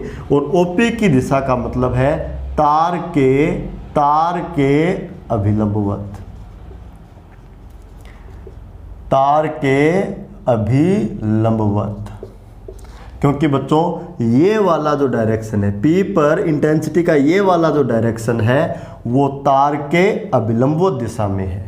तो बच्चों तार के कारण किसी भी बिंदु पर आपने पॉइंट P के लिए देख लिया कि जो तीव्रता बचती है वो कहाँ बचती है, तार के अभिलंबवत बचती है, तार के अभिलंबवत बचती है, यानी कहाँ बचती है, OP की दिशा में। यहाँ इस चीज़ से हमने ये कंक्लूजन निकाल लिया। अब एक चीज़ और मैं आपको समझाना चाहूँगा। आपने तो बच्चों देखो पूरा वायर लिया ही नहीं, वायर के केवल 2 टुकड़े लिए थे, एक A वाला था और एक B वाला था। 2 टुकड़ों के कारण P पर 2 तीव्रता DE cos alpha, DE cos alpha, net दोनों का जोड़ मारोगे कितनी आएगी, 2DE cos अल्फा। डायरेक्शन क्या आएगा, इस वायर के परपेंडिकुलर बाहर की ओर, वायर के परपेंडिकुलर बाहर की ओर या दूर की ओर। ठीक ऐसे ही बच्चों देखो बहुत सारे टुकड़े बनेंगे इसमें, तो एक ये वाला टुकड़ा लोगे तो ठीक ऐसा ही, जितना ये ऊपर है उतना ही नीचे इधर वाला टुकड़ा होगा। इन दोनों के कारण भी लंबवत वाले घटक तो खत्म हो जाने हैं, OP की दिशा वाले घटक बचने हैं, तो 2 टुकड़े और आ जाएंगे, लेकिन इसी दिशा में आएंगे, तो नेट का डायरेक्शन तो यही होना है। फिर देखो एक टुकड़ा ये ले लो, एक टुकड़ा ये ले लो, इस प्रकार से ये जो पूरा वायर है टॉप से लेके बॉटम तक, है ना, आप छोटे छोटे पीस इस पे ले लोगे, है ना, और 2-2 कपल लोगे उनके, है ना, और हर कपल के लिए आप देखोगे लंबवत वाले घटक निरस्त हो जाएंगे, केवल OP के अनुदिश घटक बचेंगे। तो पूरे वायर के ऊपर यदि मान लो इस प्रकार के 1000 टुकड़े बन जाते हैं, तो एक टुकड़े के कारण OP की दिशा में एक घटक बचता है, तो 1000 कंपोनेंट के कारण 1000 कंपोनेंट होंगे इस तरफ, और उनका जो योग है वो चाहे कुछ भी आए, नेट इंटेंसिटी चाहे कुछ भी आए, वो तो मैग्नीट्यूड की बात है, वो तो बाद में निकालेंगे, लेकिन डायरेक्शन कहाँ आएगा, ऑलवेज OP की दिशा में। अब एक चीज़ देखो बच्चों, एक चीज़ देखो, इसको यदि मैं ऐसे कंक्लूज करूँ, है ना, आप इजीली समझना। यदि मैं इस चीज़ का बच्चों, इस चीज़ का जो नेट कंक्लूजन है वो ये वाला निकालूँ कि ये आपका वायर है, ये आपका वायर है, अपरिमित ले लूँ, ये लो जी अपरिमित ले लिया। आपको कुछ पॉइंट्स दिखा दूं, जैसे एक पॉइंट ये दिखा दूं A, आपको एक पॉइंट ये दिखा दूं बच्चों B, आपको एक पॉइंट ये वाला दिखा दूं आपको C। आपसे पूछूं कि इन पे इंटेंसिटी के डायरेक्शन बताओ, मैग्नीट्यूड जो भी है, लेकिन डायरेक्शन देखो बच्चों ये होगा, ये आएगी इंटेंसिटी का डायरेक्शन EA, है ना, मैग्नीट्यूड चाहे जो भी हो, ये आएगा बच्चों B पर इंटेंसिटी, ये आएगा बच्चों C पर इंटेंसिटी, है ना। इंटेंसिटी एक नंबर बात, उसका जो डायरेक्शन है वायर के परपेंडिकुलर होगा, वायर के क्या होगा बच्चों, परपेंडिकुलर, वायर के क्या होगा, परपेंडिकुलर। पॉजिटिव है तो वायर से दूर की ओर। चलो ABC ये तो आपने इस तरफ ले लिए, यदि कोई बिंदु यहाँ लेता मैं D, कोई बिंदु मैं यहाँ लेता F, कोई बिंदु मैं यहाँ लेता G, तब देखो बच्चों पॉजिटिव है, पॉजिटिव रख दो, क्या करेगा, रिपेल करेगा, दूर फेंकेगा, तो इंटेंसिटी इस तरफ आएगा ED, इंटेंसिटी इस तरफ आएगा बच्चों EF, इंटेंसिटी इस तरफ आएगा बच्चों EG। आएगा कैसे बोलो, परपेंडिकुलर। कैसे आएगा, परपेंडिकुलर। कैसे आएगा, परपेंडिकुलर। बोलो मेरी बात समझ में आ रही है। ठीक इसी प्रकार यदि वायर ऐसे है, ये वायर अपने चारों ओर फील्ड बनाता है। ये तो आपने बोर्ड के प्लेन में जो पॉइंट थे वो ले लिए, यदि ये वाला पॉइंट लेते तो परपेंडिकुलर इधर, ये वाला लेते तो परपेंडिकुलर इधर, ये वाला लेते तो परपेंडिकुलर, चारों ओर फील्ड बनाता है। और फील्ड का जो डायरेक्शन है वो इस वायर के बोलो क्या होता है, परपेंडिकुलर होता है। ओके, एक चीज़ आपको और बता देता हूँ, यदि बच्चों इस वायर के ऊपर नेगेटिव चार्ज होता, कौन सा चार्ज होता, नेगेटिव, तब आपसे पूछता कि ए पे इंटेंसिटी बताओ, है ना। प्लस रखोगे तो अट्रैक्ट करेगा, परपेंडिकुलर तो होगा, लेकिन बच्चों ये इस बार वायर की ओर बनेगी, वायर की ओर बनेगी। देखो बच्चों डायरेक्शन वायर की ओर बनेगी, लेकिन है क्या बोलो, परपेंडिकुलर है, बोलो क्या, परपेंडिकुलर। प्लस है तो वायर से दूर, और माइनस है तो वायर की ओर, ठीक है। तो डायरेक्शन के बारे में आपने कंक्लूजन निकाल लिया है ना। मैग्नीट्यूड तो बाद में निकालेंगे, पहले हम डायरेक्शन की बात करेंगे, मैंने आपको बताया था, ठीक है। तो वो तो डायरेक्शन के लिए मैं एक चीज़ लिखने जा रहा हूँ, डायरेक्शन के लिए मैं एक चीज़ लिखने जा रहा हूँ, क्या भाई, इंटेंसिटी के डायरेक्शन के लिए मैं एक चीज़ लिखने जा रहा हूँ। मैं समझता हूँ ये सारी चीज़ें आपको समझ में आ गई होगी। यदि समझ में आ गई है तो कमेंट में जिन जिन बच्चों को ये चीज़ है ना एकदम अच्छे से समझ में आ गई वो यस लिखेंगे, कमेंट में यस लिखेंगे बच्चों, है ना। जिन जिन बच्चों को ये स्टोरी समझ में आ गई वो कमेंट में यस लिख देंगे, है ना। जो बच्चा ये कहानी समझ रहा है वो यस लिख देगा भाई, ओके। अब बच्चों देखो, हम बात कर रहे थे सबसे पहले किसकी, ई के डायरेक्शन की। तो डायरेक्शन के लिए आपने कंक्लूजन क्या निकाल दिया कि ई का जो डायरेक्शन है वो ऑलवेज आपका जो वायर है उसके अभिलंबवत होगा, वायर के अभिलंबवत।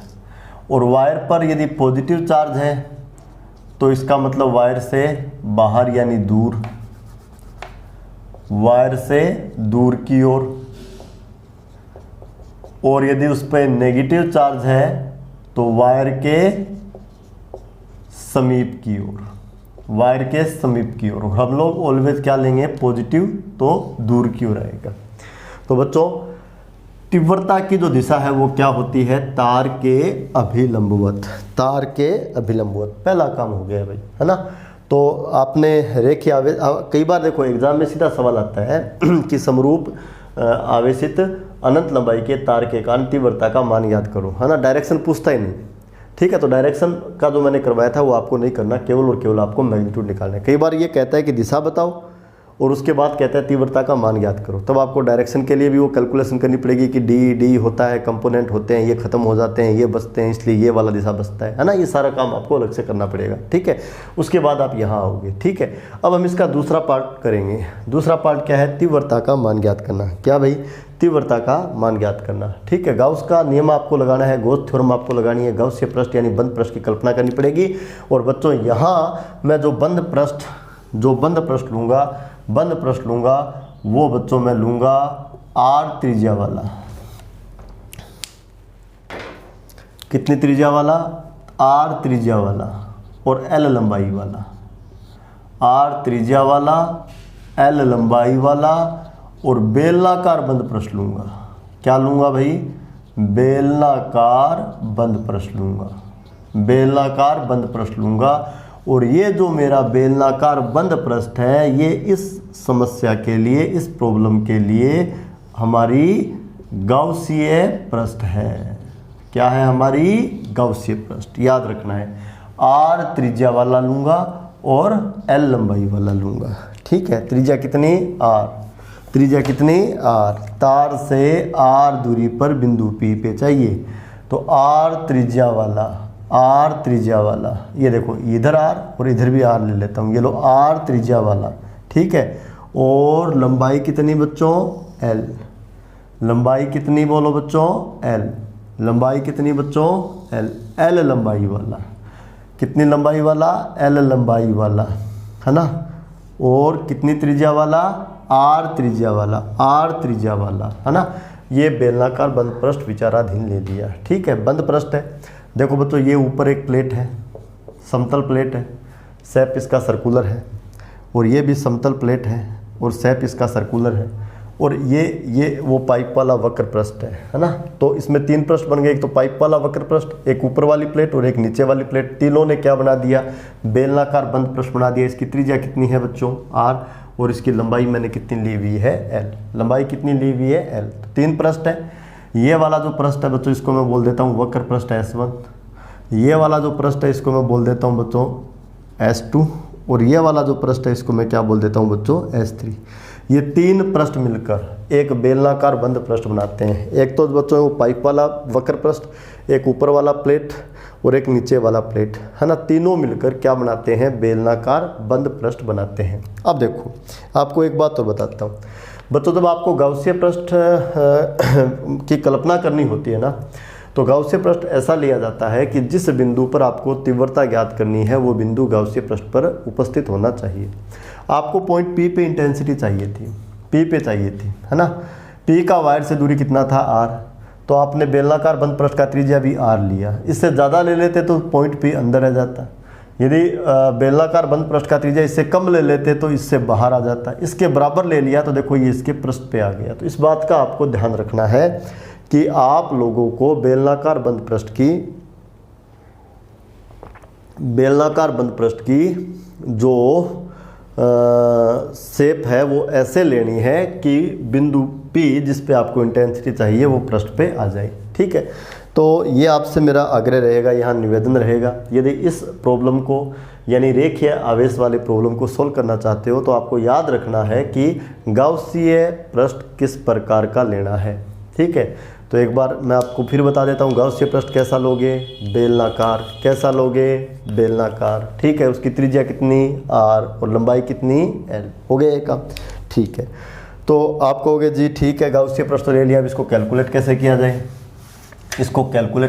जाए, तो बच्चों कैलकुलेट करने का मतलब है कि ये जो हमने गाउसीय पृष्ठ लिया है हमें इससे निर्गत नेट फ्लक्स ज्ञात करना है। क्या ज्ञात करना है, नेट फ्लक्स, गाउसीय पृष्ठ से निर्गत नेट फ्लक्स। और ये नेट फ्लक्स क्या होगा, S1 से पारित फ्लक्स प्लस S2 से पारित फ्लक्स प्लस S3 से पारित फ्लक्स, ठीक है बच्चों। अब हमें क्या करना है, अब हमें बच्चों ध्यान से सुनना, अब हमें ये जो बेलनाकार बंद पृष्ठ है इससे निर्गत फ्लक्स चाहिए, इससे पारित फ्लक्स चाहिए। पॉजिटिव चार्ज है, डिस्ट्रीब्यूट है, तो फील्ड लाइंस मिलेगी ऐसे कैसे भी है। तो देखो इसके पृष्ठ को भेद कर जाएगी, कितने लाइंस आ रहे हैं वो निकालना है, यानी नेट फ्लक्स निकालना है। तो बच्चों इस बेलनाकार बंद पृष्ठ से पारित जो नेट फ्लक्स है वो किसके बराबर होगा, तो आंसर है S1 से गुजरने वाला फ्लक्स, है ना, जिसको मैंने लिख दिया phi S1 से, S2 से गुजरने वाला फ्लक्स जिसको मैंने लिख दिया phi S2 से, है ना, तथा S3 से गुजरने वाला फ्लक्स जिसको मैंने किससे बोल दिया phi S3 से, है ना। तीनों का अलग अलग जोड़ मार दूंगा, phi नेट आ जाएगा। बोलो आएगा कि नहीं आएगा, ओके। अब phi S1, phi S2, phi S3 कैसे निकालेंगे, इसका भी एक टेक्निक है। तो बच्चों S1 के ऊपर देखो हम लोग एक अल्पात क्षेत्रफल ले लेंगे, ये vector ds normally outward. P पे इंटेंसिटी चाहिए थी, ठीक है, और P पे इंटेंसिटी का जो वेक्टर है वो मैंने ये बना लिया, ठीक है। डायरेक्शन तो पता है, ये जो वायर होता है उसके परपेंडिकुलर होता है, तो P पर इंटेंसिटी जो भी मैंने मानी उसका डायरेक्शन देखो वायर के परपेंडिकुलर दिखा दिया। मैग्नीट्यूड मुझे पता नहीं जो मेरे को निकालना है, क्योंकि सवाल यही है कि P पर इंटेंसिटी कितनी है। तो मैंने मान लिया कि माना P पर इंटेंसिटी का जो मैग्नीट्यूड है वो E है, कितना है, E है, ठीक है। तो मैग्नीट्यूड उसका लेंथ तो पता नहीं, मैंने लेंथ आइडिया से बना दिया, इतना बड़ा एरो बना दिया मैंने। डायरेक्शन पता है वायर के क्या होता है, परपेंडिकुलर। तो बच्चों एक चीज़ देखो, phi नेट मैं लिखने जा रहा हूँ, है ना, इस टेक्निक को ध्यान से देख लेना बच्चों। मेरे को जो पाइप का वक्र पृष्ठ है यानी जो S1 है उससे नेट फ्लक्स चाहिए, इस पूरे वाले पृष्ठ से चाहिए, पूरे वाले पृष्ठ से। टेक्निक क्या होता है, इस पर एक छोटा सा पृष्ठ ले लिया, एक छोटा सा टुकड़ा ले लिया जिसका क्षेत्रफल ये रहा, है ना, लंबवत बाहर की ओर होती है इसकी दिशा, पाइप से देखो बाहर की ओर आ रही है डायरेक्शन। और इस वाले बिंदु पर जो तीव्रता थी जो इस वायर ने बनाई वो आपकी है E, है ना। तो ये वाला छोटा टुकड़ा एक विद्युत क्षेत्र में आ गया, विद्युत क्षेत्र में आ गया तो मैं पूछूं कि इससे पारित फ्लक्स कितना होगा, तो आप कहोगे इससे पारित फ्लक्स होगा सर E.ds, है ना। अब ये जो है वो इस छोटे टुकड़े से पारित फ्लक्स है। अब आपको तो इस पूरे पृष्ठ से चाहिए, और पूरे पृष्ठ से चाहिए तो प्यारे बच्चों आप इसका क्या कर दोगे, समाकलन। तो आप लिख रहे हो phi नेट बराबर phi S1, और ये वाली चीज़ क्या आ गई, phi S1 किसके लिए आई है, ये S1 के लिए। किसके लिए आई है, ये S1 के लिए, ओके। अब आपको S2 के लिए चाहिए, तो S2 पर भी एक छोटा टुकड़ा ले लो, वेक्टर ds, लंबवत बाहर की ओर होगा भाई वेक्टर ds, ध्यान देना, लंबवत बाहर की ओर, है ना। ये वाली प्लेट ऐसे रखी हुई है ना। और ये डायरेक्शन देखो बच्चों, इसके प्लेट के परपेंडिकुलर भी है और इस सिलेंडर से बाहर भी जा रहा है, ठीक है। वेक्टरी इस वाले बिंदु पे लिया वेक्टरी, तो ये वाला जो वायर है ना इसके परपेंडिकुलर होगा। परपेंडिकुलर का मतलब प्लस x में होगा, प्लस x का मतलब देखो इधर होगा, इधर होगा, ठीक है। तो ऊपर वाला जो प्लेट है जिसको मैंने S2 बोला है, इस पर जो छोटा टुकड़ा है, इस पर जो छोटा टुकड़ा है उससे जो पारित फ्लक्स है वो कितना होगा, E.ds ds, और इस पूरी प्लेट से चाहिए तो इसका क्या कर देंगे, समाकलन। तो देखो बच्चों फाई S2 भी आ गया, फाई S3 चाहिए तो नीचे वाली प्लेट पर कहीं पर भी छोटा टुकड़ा ले लो। बच्चों किसी भी बड़े पृष्ठ से पारित फ्लक्स चाहिए तो हम लोग क्या करते हैं कि उस पृष्ठ पे एक छोटा टुकड़ा ले लेते हैं और छोटे टुकड़े से निकाल लेते हैं पारित फ्लक्स। फिर हमें उस पूरे प्लेट से या उस पूरे पृष्ठ से चाहिए तो उसका क्या कर देते हैं, इंटीग्रेशन। तो यहाँ एक छोटा टुकड़ा ले लिया, वेक्टर ds लंबवत बाहर की ओर, है ना। देखो लंबवत दिशा ये होगी, नीचे जो प्लेट है उसके परपेंडिकुलर डायरेक्शन ये वाला होना है, और जो परपेंडिकुलर डायरेक्शन है वो ऑब्जेक्ट से बाहर जाना चाहिए। ऊपर भी परपेंडिकुलर, लेकिन ये पाइप के अंदर जा रहा है, जबकि डायरेक्शन होनी चाहिए पाइप से बाहर की ओर, क्योंकि बच्चों क्षेत्रफल सदिश अभिलंबवत बाहर की ओर होता है। वेक्टर ई आपको पता है हॉरिजॉन्टल प्लस एक्स में होगा, क्योंकि ये बात आप पहले ही कह चुके हो कि वायर के कारण किसी भी पॉइंट पर, चाहे ये वाला पॉइंट ले लो, चाहे ये वाला ले लो, चाहे ये वाला ले लो, इंटेंसिटी क्या होती है, वायर के परपेंडिकुलर होती है। ठीक है, तो छोटे टुकड़े से बोलो कितना जाना है, छोटे टुकड़े से जाना है बच्चों ई डॉट ds। तो नीचे वाली पूरी प्लेट से जो जाएगा वो ये वाला हो जाएगा। ओके, अब बच्चों देखो S1 के लिए देखो आप E और ds के डायरेक्शन सेम है तो थीटा कितना है, 0 डिग्री। यहाँ देखो बच्चों दोनों परपेंडिकुलर है तो S2 के लिए थीटा कितना है, 90 डिग्री। यहाँ भी देख लो दोनों परपेंडिकुलर है तो थीटा आपका बोलो कितना है, 90 डिग्री। ठीक है, तो देखो मैं निकालता हूँ यहाँ से क्या आता है मेरे पास, यहाँ से फाई नेट बराबर आता है। ठीक है, ये क्या आता है, इंटीग्रेशन किसके लिए बात चल रही है, S1 के लिए। क्या आएगा, E देखो a dot b, a b cos theta, तो E ds और कोस थीटा, थीटा का मतलब 0 डिग्री। S1 के लिए देख लो बच्चों थीटा आपका 0 डिग्री है ना, S1 ये वाला है S1। यहाँ देख लो E और ds का डायरेक्शन सेम है, थीटा 0 डिग्री है। S2 के लिए आप देख सकते हो थीटा 90 डिग्री है, ये आपका E है और ये आपका ds है, परपेंडिकुलर है। और S3 के लिए भी थीटा आपका 90 डिग्री है, ये देख लो आपका E है और ये आपका ds है। ठीक, तो मैं यहाँ लगाता हूँ बच्चों प्लस, है ना। उसके बाद देखो S2 के लिए मैं लिखने जा रहा हूँ, बोलो क्या लिखूँ, E ds कोस क्या लिख दूँ, π/2। और फिर मैं S3 के लिए लिखने जा रहा हूँ E ds और क्या लिख दूँ, कोस π/2। ओके, यहाँ से देखो बच्चों फाई नेट बराबर यहाँ E कांस्टेंट है, मैं बाहर ले लूँ। ठीक है, और S1 और ये क्या आ जाएगा, ds और कोस 0 डिग्री का मान बोलो कितना होता है, 1। ये बच्चों आपका कोस 90 इसका मान 0 होता है, ये कोस 90 इसका मान 0 होता है, तो सेकंड टर्म भी आपका 0 बन जाना है और थर्ड टर्म भी आपका 0 बन जाना है। यहाँ से देखो आपका आएगा फाई नेट बराबर E। अब इंटीग्रेशन ऑफ ds, है ना, यानी इसका मतलब क्या है, टोटल क्षेत्रफल किसका बताओ, S1 का मतलब वक्र पृष्ठ का। बच्चों एक चीज़ देखो, ये वाला जो पाइप है इसकी त्रिज्या कितनी है r और इसकी लंबाई कितनी है l। तो पाइप का जो पृष्ठीय क्षेत्रफल होता है वो कितना होता है, तो आंसर है 2πrl। इसको मैंने बोल दिया इक्वेशन नंबर 1। क्या बोल दिया, इक्वेशन नंबर 1। फिर बता रहा हूँ, इंटीग्रेशन ऑफ ds का मतलब क्या होता है, टोटल क्षेत्रफल किसका, पृष्ठ S1 का। ठीक है, और पृष्ठ S1 क्या है, एक ऐसा पाइप है, एक ऐसा बेलनाकार पृष्ठ है बच्चों, बेलनाकार पृष्ठ है, इसमें ऊपर वाली प्लेट इंक्लूड नहीं है, नीचे वाली प्लेट इंक्लूड नहीं है, केवल वक्र पृष्ठ की बात चल रही है। इसका त्रिज्या कितना है r और इसका लंबाई कितना है बच्चों, l। तो r त्रिज्या तथा l लंबाई वाले बेलन का जो पृष्ठीय क्षेत्रफल है वो आपका कितना होता है, 2πrl। कितना होता है, 2πrl। तो integration of ds for S1, इसको आपने क्या लिख दिया, 2πrl, और इसको आपने क्या बोल दिया, 1 नंबर इक्वेशन। ठीक है, अब तो फिर सुनो यहाँ आपने क्या निकाला है, यहाँ आपने निकाला है ये जो बेलनाकार बंद पृष्ठ है इससे पारित फ्लक्स। लेकिन ये फ्लक्स किससे निकाला है, तो आंसर है विद्युत फ्लक्स की परिभाषा से। देखो E डॉट ds वाला कॉन्सेप्ट लगाया है, इसका मतलब यहाँ जो फाई नेट निकाला है ये किससे आपने निकाला है, विद्युत फ्लक्स की परिभाषा से। किससे निकाला है बच्चों, विद्युत फ्लक्स की परिभाषा से। ठीक है, तो ये आ गया आपके पास। इसको बच्चों मैं यहाँ लिख देता हूँ, अब इसको हटा देता हूँ। देखो इसको मैं यहाँ लिख देता हूँ, मेरे पास ये आ गया बच्चों फाई नेट बराबर, बोलो क्या आ गया मेरे पास, फाई नेट बराबर ये आ गया E इंटू 2πrl, और इसको मैंने बोला 1 नंबर। किससे आया बताओ, ये विद्युत फ्लक्स की परिभाषा से, है ना। ये फाई नेट आ गया। बताओ यहाँ तक का जो चीज़ है वो आप लोगों को समझ में आ गया भाई।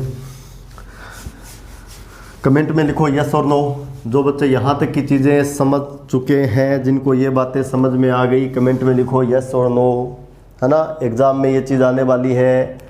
फिर बता रहा हूँ गॉस थ्योरम जो है उसके जो एप्लीकेशंस हैं, है ना, उनमें से कोई एक एप्लीकेशन आपकी बोर्ड परीक्षा में आएगा। ठीक है, तो फाई नेट बराबर क्या आ गया, ई गुणा 2πrl। ओके, अब देखो बच्चों, ये जो आपका गाउसीय पृष्ठ है या बेलनाकार बंद पृष्ठ है ना, इसके लिए एक बार फिर से हम ये फ्लक्स निकालेंगे, लेकिन इस बार विद्युत फ्लक्स की परिभाषा से नहीं, हम लोग निकालेंगे गाउस के नियम से। तो मैं दोबारा लिखने जा रहा हूँ, गाउस के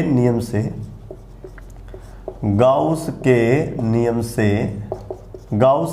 से बेलनाकार बंद पृष्ठ, यानी ये गाउसीय पृष्ठ है, से पारित नेट फ्लक्स फाई नेट बराबर, बोलो गाउस का नियम क्या है, परिबद्ध कुल आवेश बट्टा निर्वात की विद्युतशीलता। यही तो है भाई, ये आपका गाउसीय पृष्ठ है या बंद पृष्ठ है, इससे कितना फ्लक्स जाएगा, तो गाउस का नियम क्या कहता है, सिग्मा क्यू बटा एप्सिलॉन नॉट। बोलो सिग्मा क्यू क्या है भाई, जो ये गाउसीय पृष्ठ है ना, इसके अंदर वाला टोटल चार्ज जो इसके अंदर पैक है ना, या जो चार्ज इसने घेरा हुआ है ना, परिबद्ध आवेश जिसको हम लोग बोलते हैं। ओके, तो यहाँ से देखो बच्चों क्या आएगा, यहाँ से आएगा फाई नेट बराबर लेमड़ा एल बटा एप्सिलॉन नॉट। इसको बोल देता हूँ इक्वेशन नंबर 2। यहाँ जो मेरा सिग्मा क्यू है वो क्या है, लेमड़ा एल। अब सवाल ये आता है कि सिग्मा क्यू लेमड़ा एल क्यों है, तो बच्चों ज़रा गौर से देखो, अपरिमित लंबाई का वायर है ना, ये टॉप कहीं देखो इनफाइनाइट पर है ना, और जो आपका ये बॉटम है ये भी कहीं इनफाइनाइट पे है, टॉप भी कहीं इनफाइनाइट पे है, बॉटम भी कहीं इनफाइनाइट पे है। तो देखो यहाँ से लगाकर यहाँ तक वाला जो चार्ज देखो, ये ना प्लस प्लस प्लस प्लस, ये तो बाहर है, इस पृष्ठ के अंदर है ही नहीं, है ना, तो इस चार्ज की तो बात करूँगा ही नहीं।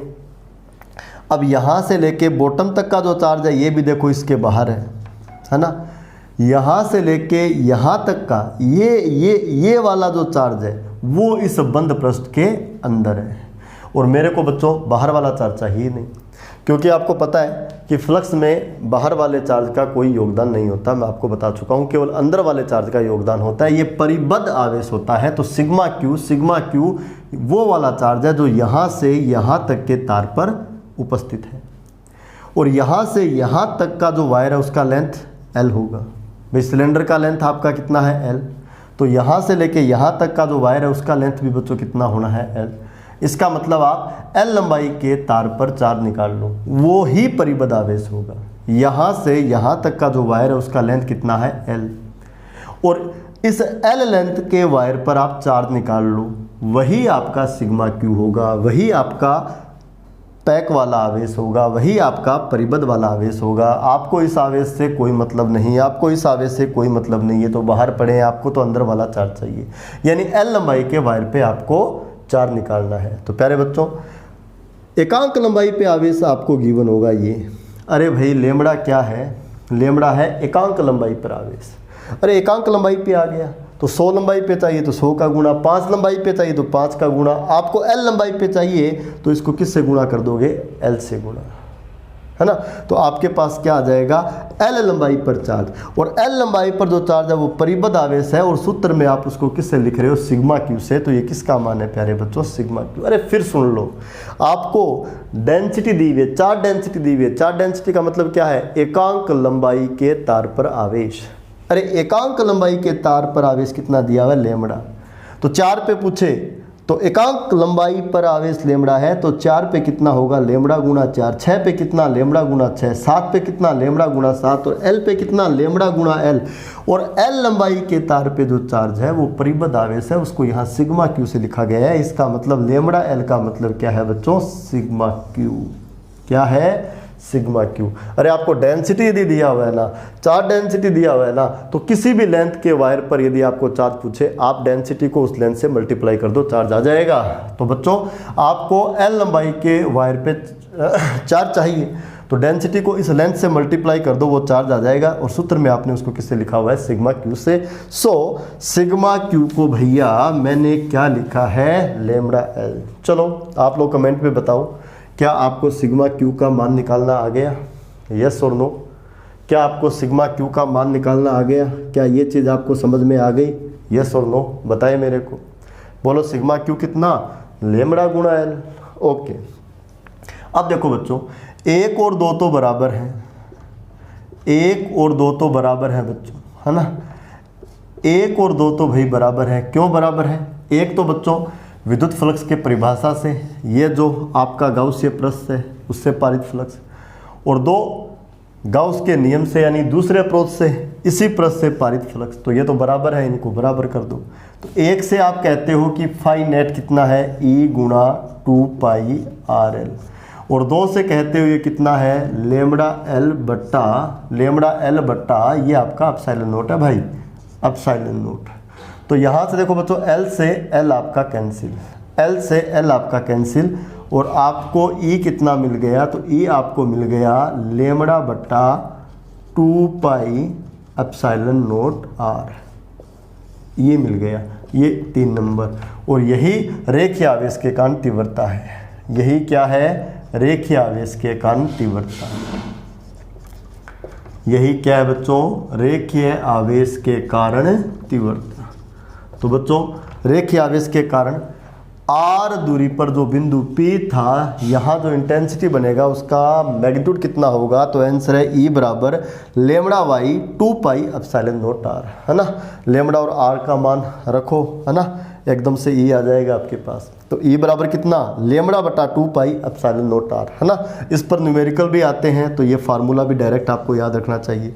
बोलो E बराबर कितना, लेमड़ा बटा 2 पाई एप्सिलॉन नोट आर। तो प्यारे बच्चों फिर सुन लो, जब आप गोच थ्योरम पर एप्लीकेशन करोगे तो आपको 2 प्रकार से फ्लक्स निकालना है ना। एक तो आप निकालोगे जो आप काल्पनिक बंद पृष्ठ, जिसको आप गाउसीय पृष्ठ बोलते हो, वो लोगे तो फ्लक्स के परिभाषा से निकाल लो, एक बार गाउस के नियम से निकाल लो, दोनों को इक्वल कर दो, सरल करोगे तो आपके पास इंटेंसिटी आ जाएगी। E बराबर कितना आएगा, लेमड़ा बटा 2 पाई एप्सिलॉन नोट आर। क्या है ये है रेखीय आवेश के कारण तीव्रता, या समरूप आवेशित अपरिमित लंबाई के कारण तीव्रता। ठीक है, चलो, और ये जो तीव्रता का मान है, ये जो इक्वेशन 3 है, आपने जो P पे इंटेंसिटी निकाली, इसको मैं यहाँ लिख देता हूँ, लेमड़ा बटा 2 पाई एप्सिलॉन नोट आर, ये आपका था 3 नंबर। ठीक है, अब न्यूमेरिकल बनाने के लिए यदि आपको आर और लेमड़ा दिया हुआ हो, चलो आप आर रख दोगे, लेमड़ा रख दोगे, लेकिन सरल करोगे, है ना, थोड़ा कैलकुलेशन ज़्यादा हो जाएगा, क्योंकि इसका मान है 8.85 इंटू वो वाला, इसका मान 3.14, इसमें भाग लगाओगे, बड़ा जोर आने वाला है। तो न्यूमेरिकल के लिए हम लोग क्या काम करते हैं, इसका एक सरल रूप बनाते हैं बच्चों। इसको मैं 2 से गुणा और भाग कर देता हूँ। ठीक है, तो ये क्या बना, देखो E बराबर ये बन गया 2 गुणा लेमड़ा बट्टा, ठीक है, 2 गुणा 2 बोलो कितना, 4 पाई एप्सिलॉन नोट आर। ठीक है बच्चों, तो इसको लिखा जा सकता है 2K लेमड़ा बट्टा आर, है ना। न्यूमेरिकल के लिए आपको ये सूत्र याद रखना चाहिए। क्यों भाई, जो आपका 1/4 पाई एप्सिलॉन नोट है, ये देखो ये रहा 1/4 पाई एप्सिलॉन नोट, इसकी जगह आप क्या लिख सकते हो, K। तो इसकी जगह K लिखूंगा तो क्या बनेगा, 2K लेमड़ा बट्टा आर। अब यदि लेमड़ा और आर दिया हो, आर रख दोगे, मान लो आपको दिया हुआ है 2 मीटर, तो 2 रख दिया, लेमड़ा जो भी दिया हुआ है, K का मान बड़ा सरल है, 9 गुणा 10 की घात 9, है ना, तो ईजिली सोल्व हो जाएगा। तो आपसे पूछे कि तीव्रता बताओ रेखीय आवेश के कारण, लेमड़ा बटा 2 पाई एप्सिलॉन नोट आर, या क्या बता दोगे, E बराबर 2K लेमड़ा बट्टा आर। E बराबर कितना बताओगे, 2K लेमड़ा बट्टा आर। ठीक है, एक चीज़ और देख लेते हैं बच्चों, आपसे पूछा जाता है कि रेखीय आवेश के कारण तीव्रता में दूरी के साथ परिवर्तन, तीव्रता में दूरी के साथ परिवर्तन। पहली बात यानी आपसे पूछ रहा है E और R में ग्राफ। तो आप लोग जानते हो E बराबर, मैं वो सूत्र लिख देता हूँ 2K लेमड़ा बट्टा आर। तो यहाँ से E जो है वो R के क्या है, इन्वर्सली प्रोपोर्शनल। तो इधर आपने ले लिया R, इधर आपने ले लिया E। बच्चों व्युत्क्रमानुपाती है, तो R यदि बढ़ेगा तो तीव्रता क्या होगी, घटेगी। तो ग्राफ ऐसा आएगा। क्यों आया ऐसा, क्योंकि ऐसा रिलेशन होता है, E जो है ना वो बच्चों R के इन्वर्सली प्रोपोर्शनल होता है, यानी दूर जाने पे घटेगी। यानी ये वायर आपके पास जिसपे आपका मान लो क्या है, प्लस वाला चार्ज। ठीक है, तो आपने खूब सारे पॉइंट ले लिए, एक ये ले लिया, ये ले लिया, ये ले लिया, ये ले लिया, ये ले लिया। सबसे ज़्यादा तीव्रता इन दिखाए गए बिंदुओं के लिए ये सबसे नज़दीक है, यहाँ होगी, और ये सबसे दूर है, यहाँ सबसे कम होगी, क्योंकि इसके लिए R सबसे कम है और इसके लिए R सबसे ज़्यादा है। जिसके लिए R बच्चों बड़ा होगा उसके लिए तीव्रता क्या होगी, कम होगी, यानी तार से दूर जाने पर तीव्रता घटती है। 1 नंबर बात। एक चीज़ आपसे और पूछता है, एक चीज़ आपसे और पूछता है, वो चीज़ क्या है, ध्यान से सुनना। क्या पूछता है आपसे कि आप लोग रेखीय आवेश के कारण जो तीव्रता है ना, रेखीय आवेश के कारण जो तीव्रता है तथा जो रेखीय आवेश घनत्व है उनके बीच ग्राफ खींचो। ठीक है, तो आप लोग जानते हो E बराबर क्या भाई, 2K लेमड़ा बटा आर। तो E जो है वो लेमड़ा के क्या आ गया, डायरेक्टली प्रोपोर्शनल। डायरेक्टली प्रोपोर्शनल आ गया, इधर लेमड़ा ले इधर E ले, तो लेमड़ा बढ़ाओगे तो E जो है वो बढ़ेगा समानुपाती रूप से, क्योंकि E जो है वो लेमड़ा के क्या है, समानुपाती, यानी लेमड़ा के बढ़ने पर E बोलो क्या होगा, बढ़ेगा। तो बच्चों ये आपका था पहला अनुप्रयोग, रेखीय आवेश के कारण विद्युत क्षेत्र की तीव्रता गाउस के नियम की सहायता से। जो मेन फार्मूला है वो आपका क्या है, E बराबर 2K लेमड़ा बट्टा आर या लेमड़ा बट्टा 2 पाई एप्सिलॉन नॉट आर। ठीक है, कल हम लोग नेक्स्ट जो आपके एप्लीकेशंस हैं उनको स्टडी करेंगे। अगला जो एप्लीकेशन अपना है वो रहेगा कि समरूप आवेशित है ना अचालक परत के कारण तीव्रता। ठीक है, और जो आपकी परत आपको दी हुई है वो आपकी अपरिमित है।